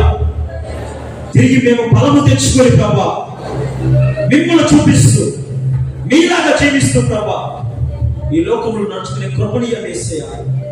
అతి త్వరలో మీరు రాబోతున్నాడని అనేకమైన సూచనలు నాకు కనపడుతున్నాయి. కానీ అనేక మంది జీవితంలో నిమ్మకు నీరెత్తినట్టుగా కనపడుతున్నాయి. ప్రభా సహాయం దయచేయండి ప్రభా. అలాంటి వారి ప్రార్థన ద్వారా అలాంటి వారిని మార్చగలవు. అదేవిధంగా అనేక మంది మార్చగలరు. ఈ రాత్రి ఈ వాక్యాన్ని విన్న నేను ప్రభా త్వరలో రానైనా నీ రాకడ కొరకు ప్రభా నేను సిద్ధపడుతూ అనేక మందిని సిద్ధపరిచే విధంగా మీ కృపణిస్తారని వేడుకుంటూ యేసు క్రీస్తు వారి పరిశుద్ధ నామమున ప్రార్థిస్తున్నాము పరమ తండ్రి. ఆమేన్. దేవునికి స్తోత్రం కలుగును గాక. హల్లెలూయా. ఇంతవరకు చక్కగా దేవుని వాక్యం విన్నటువంటి సంఘమంతటికి మీ మధ్యలో వాక్యం పంచుకోవడానికి అవకాశం ఇచ్చినటువంటి దేవుని సేవకులకు నన్ను ఈ విధంగా నిలబెట్టుకున్నటువంటి పరిశుద్ధాత్మ దేవునికి సమస్తమైన మహిమ ఘనత ప్రభావములు కలుగును గాక. ఆమేన్. అందరికీ వందనాలు.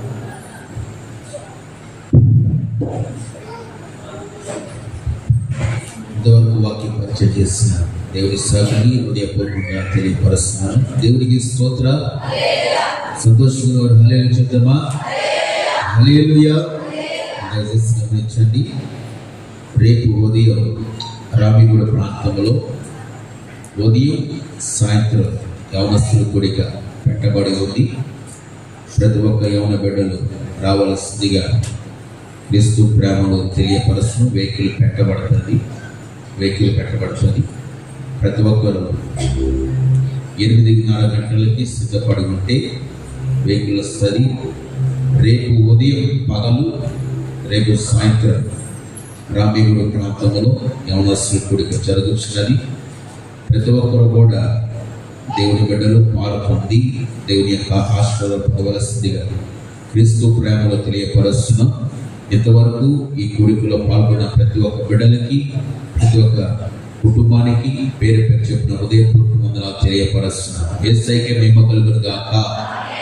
అలాగే దేవుడి సేవకులు యోహాను పాస్టర్ గారికి, సంఘ పెద్దలకి, సమస్తానికి హృదయపూర్వక వందనాలు తెలియపరుస్తున్నాను. చివరగా ప్రార్థన చేసుకుని ఈ కార్యక్రమం ముగించుకుందాం. దేవుడి సేవకులు యోహాను పాస్టర్ గారు వచ్చి ప్రార్థన చేసి దేవుళ్ళు ఇస్తారు. ప్రతి ఒక్కరు కన్ను మూయండి, ప్రార్థనలోకి వచ్చారు. ప్రార్థన చేసుకుందాం. పరిశుద్ధుడా యేసయ్యా, స్తోత్రం నాయనా, స్తోత్రం తండ్రి. మహోన్నతుడా, మహాగణుడా, నీ ఘనమైన శ్రేష్ఠమైన నామానికి వందనాలు. ఈ చివరి దినాల్లో, ఈ కడవరి కాలంలో మమ్మల్ని అందరినీ ప్రార్థనలో, వాక్యంలో, పరిశుద్ధతలో, విశ్వాసంలో నడిపించడానికి నైనా ఈ సంఘాన్ని మీరు చూపిన కృపను బట్టి స్తోత్రం. ప్రభావి సేవకుని మీ జ్ఞాపకం చేసి ఇచ్చిన ఆలోచన బట్టి స్తోత్రం. నైనా గత రాత్రి, ఈరోజు రాత్రి నైనా ఈ కొడుకుని ఏర్పాటు చేసిన మీరు కృపనిచ్చారు. ఈ 2 దినాల కొడుకుని మీరు ఆశీర్వాదకరంగా జరిగించారు. పాటల ద్వారా మహిమ తెచ్చుకున్నారు తండ్రి. ఆరాధనలో ఆత్మతో సత్యంతో మిమ్మల్ని ఆరాధించడానికి ఇచ్చిన కృపను బట్టి స్తోత్రం నైనా. ఈ 2 రాత్రులు మీ సేవకుని మీరు నిలబెట్టుకుని మీరు మాట్లాడిన ప్రతి మాటను బట్టి స్తోత్రం. ప్రభా, ఈ చివరి దినాల్లో మీరు అక్కడ సమీపం ఉన్న దినాల్లో నా తండ్రి మీరు మాట్లాడిన ప్రతి మాటను బట్టి స్తోత్రం. మీ మాటను బట్టి ప్రతి ఒక్కరు మీరు ఆఖరికి సిద్ధపడే వారి ఉన్నట్లుగా కృప దయచేయండి. అవును తండ్రి నాయన, ఎందుకు మీరు మౌనంగా ఉన్నారు, సహనము కలిగి ఎందుకు మీరు చూస్తున్నారు మేము తెలియచేశారు. ఆనాడు మొదటి రాకడలో శరీరధారిగా మీరు ఈ లోకానికి వచ్చినప్పుడు 400 సంవత్సరాలు మీ వాక్కు ప్రత్యక్షత లేక, మీ నుండి సమాధానం లేక ప్రభా ప్రశ్నార్థముగా మిగిలిపోయినప్పుడు శరీరధారిగా మీ లోకానికి వచ్చారు. ఇప్పుడు కూడా నాయన మిమ్మల్ని దూషించేవారు, మీ బిడ్డలైన వారిని చంపుతున్నారు, మందిరాలు కూలుస్తున్నారు. క్రైస్తవ్యానికి నాయన శ్రమల కాలముగా అవమానకరంగా ఉన్నాను, మీరు ఎందుకు మౌనంగా ఉన్నారు మీరు తెలియచేస్తారు. మీరు త్వరలో రాబోతున్నారు, నేడు రేపు రాబోతున్నారు తండ్రి. మీరు రాకడ వరకు ప్రతి ఒక్కరూ పరిశుద్ధులుగా ఉండనట్లుగా నాయన, పరిశుద్ధపరచబడిన వారుగా ఉండనట్లుగా, నమ్మి బాప్తిసం పొందిన ఆయన రక్షించబడిన వారు ఉన్నట్లుగా కృప చూపించండి. కృప చేత బలవంతులై నాయన మీరు రాకడకు సిద్ధపడిన వారు ఉన్నట్లుగా కృప చూపించి మనం అడుగుతున్నాం. నాయన సంఘం ఇంకా మీరు బలపరచండి తండ్రి. అయ్యా మీ రూపంలోనికి మలచండి ఆయన, మీ స్వరూపంలోనికి నడిపించి అడుగుతున్నాం నాయన. ఏది ఏమైనా జీవితాలు వాక్యానుసారంగా కట్టుకుని మీ రాకడలు ఎత్తబడేటట్లుగా సహాయం అందించండి. కొడుకులు ఏర్పాటు చేసిన సేవకుని కుటుంబాన్ని మీరు దీవించండి ఆయన. వాక్యాన్ని అందించిన తండ్రి తమ్ముడిని మీరు జ్ఞాపకం చేసుకుని వారి పరీక్ష మీరు దీవించండి ఆయన. ప్రభా ఈ 2 దినాలు కొడుకుల కొరకు నాయన ప్రభా మీ సేవకులు ఎంతో ప్రయాసపడ్డారు తండ్రి. కుటుంబాలు మీరు దీవించండి, వారి పరీక్షలు మీరు ఆశీర్వదించండి నాయన. ఈ 2 దినాలు కొడుకులు పాలు పొందిన ప్రతి బిడ్డను బట్టి స్తోత్రం ఆయన. బిడ్డలందరినీ మీరు ఆశీర్వదించి కృప చేత నింపండి అయ్యా. అడుగున తండ్రి కృప చేత బలవంతుడు కమ్మన్నారు నాయన, బలవంతులైనట్లుగా మీరు ఆకడులో ప్రభా నాయన మిమ్మల్ని ఎదుర్కొనే బలమును, శక్తిని, పరిశుద్ధతను దయచేసి అడుగుతున్నాం నా తండ్రి. 2 దినాలు ఇప్పుడు మీ రీతిగా మీరు జరిగించినందుకే స్తోత్రం చెల్లించుకుంటూ యేసయ్య నామమున అడిగి వేడుకుంటున్నాం తండ్రి, ఆమేన్.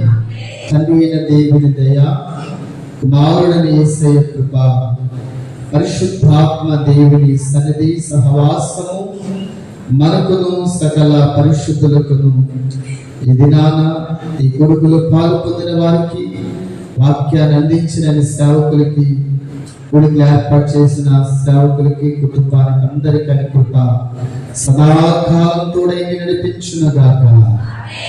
ఆమేన్. హల్లెలూయా. అందరికీ వందనాలు. చిన్న ప్రకటన, ఈరోజు కొడుకులో అనౌన్స్మెంట్ చేయలేదేమో. రేపు పగలు చిన్న మామయ్య దగ్గర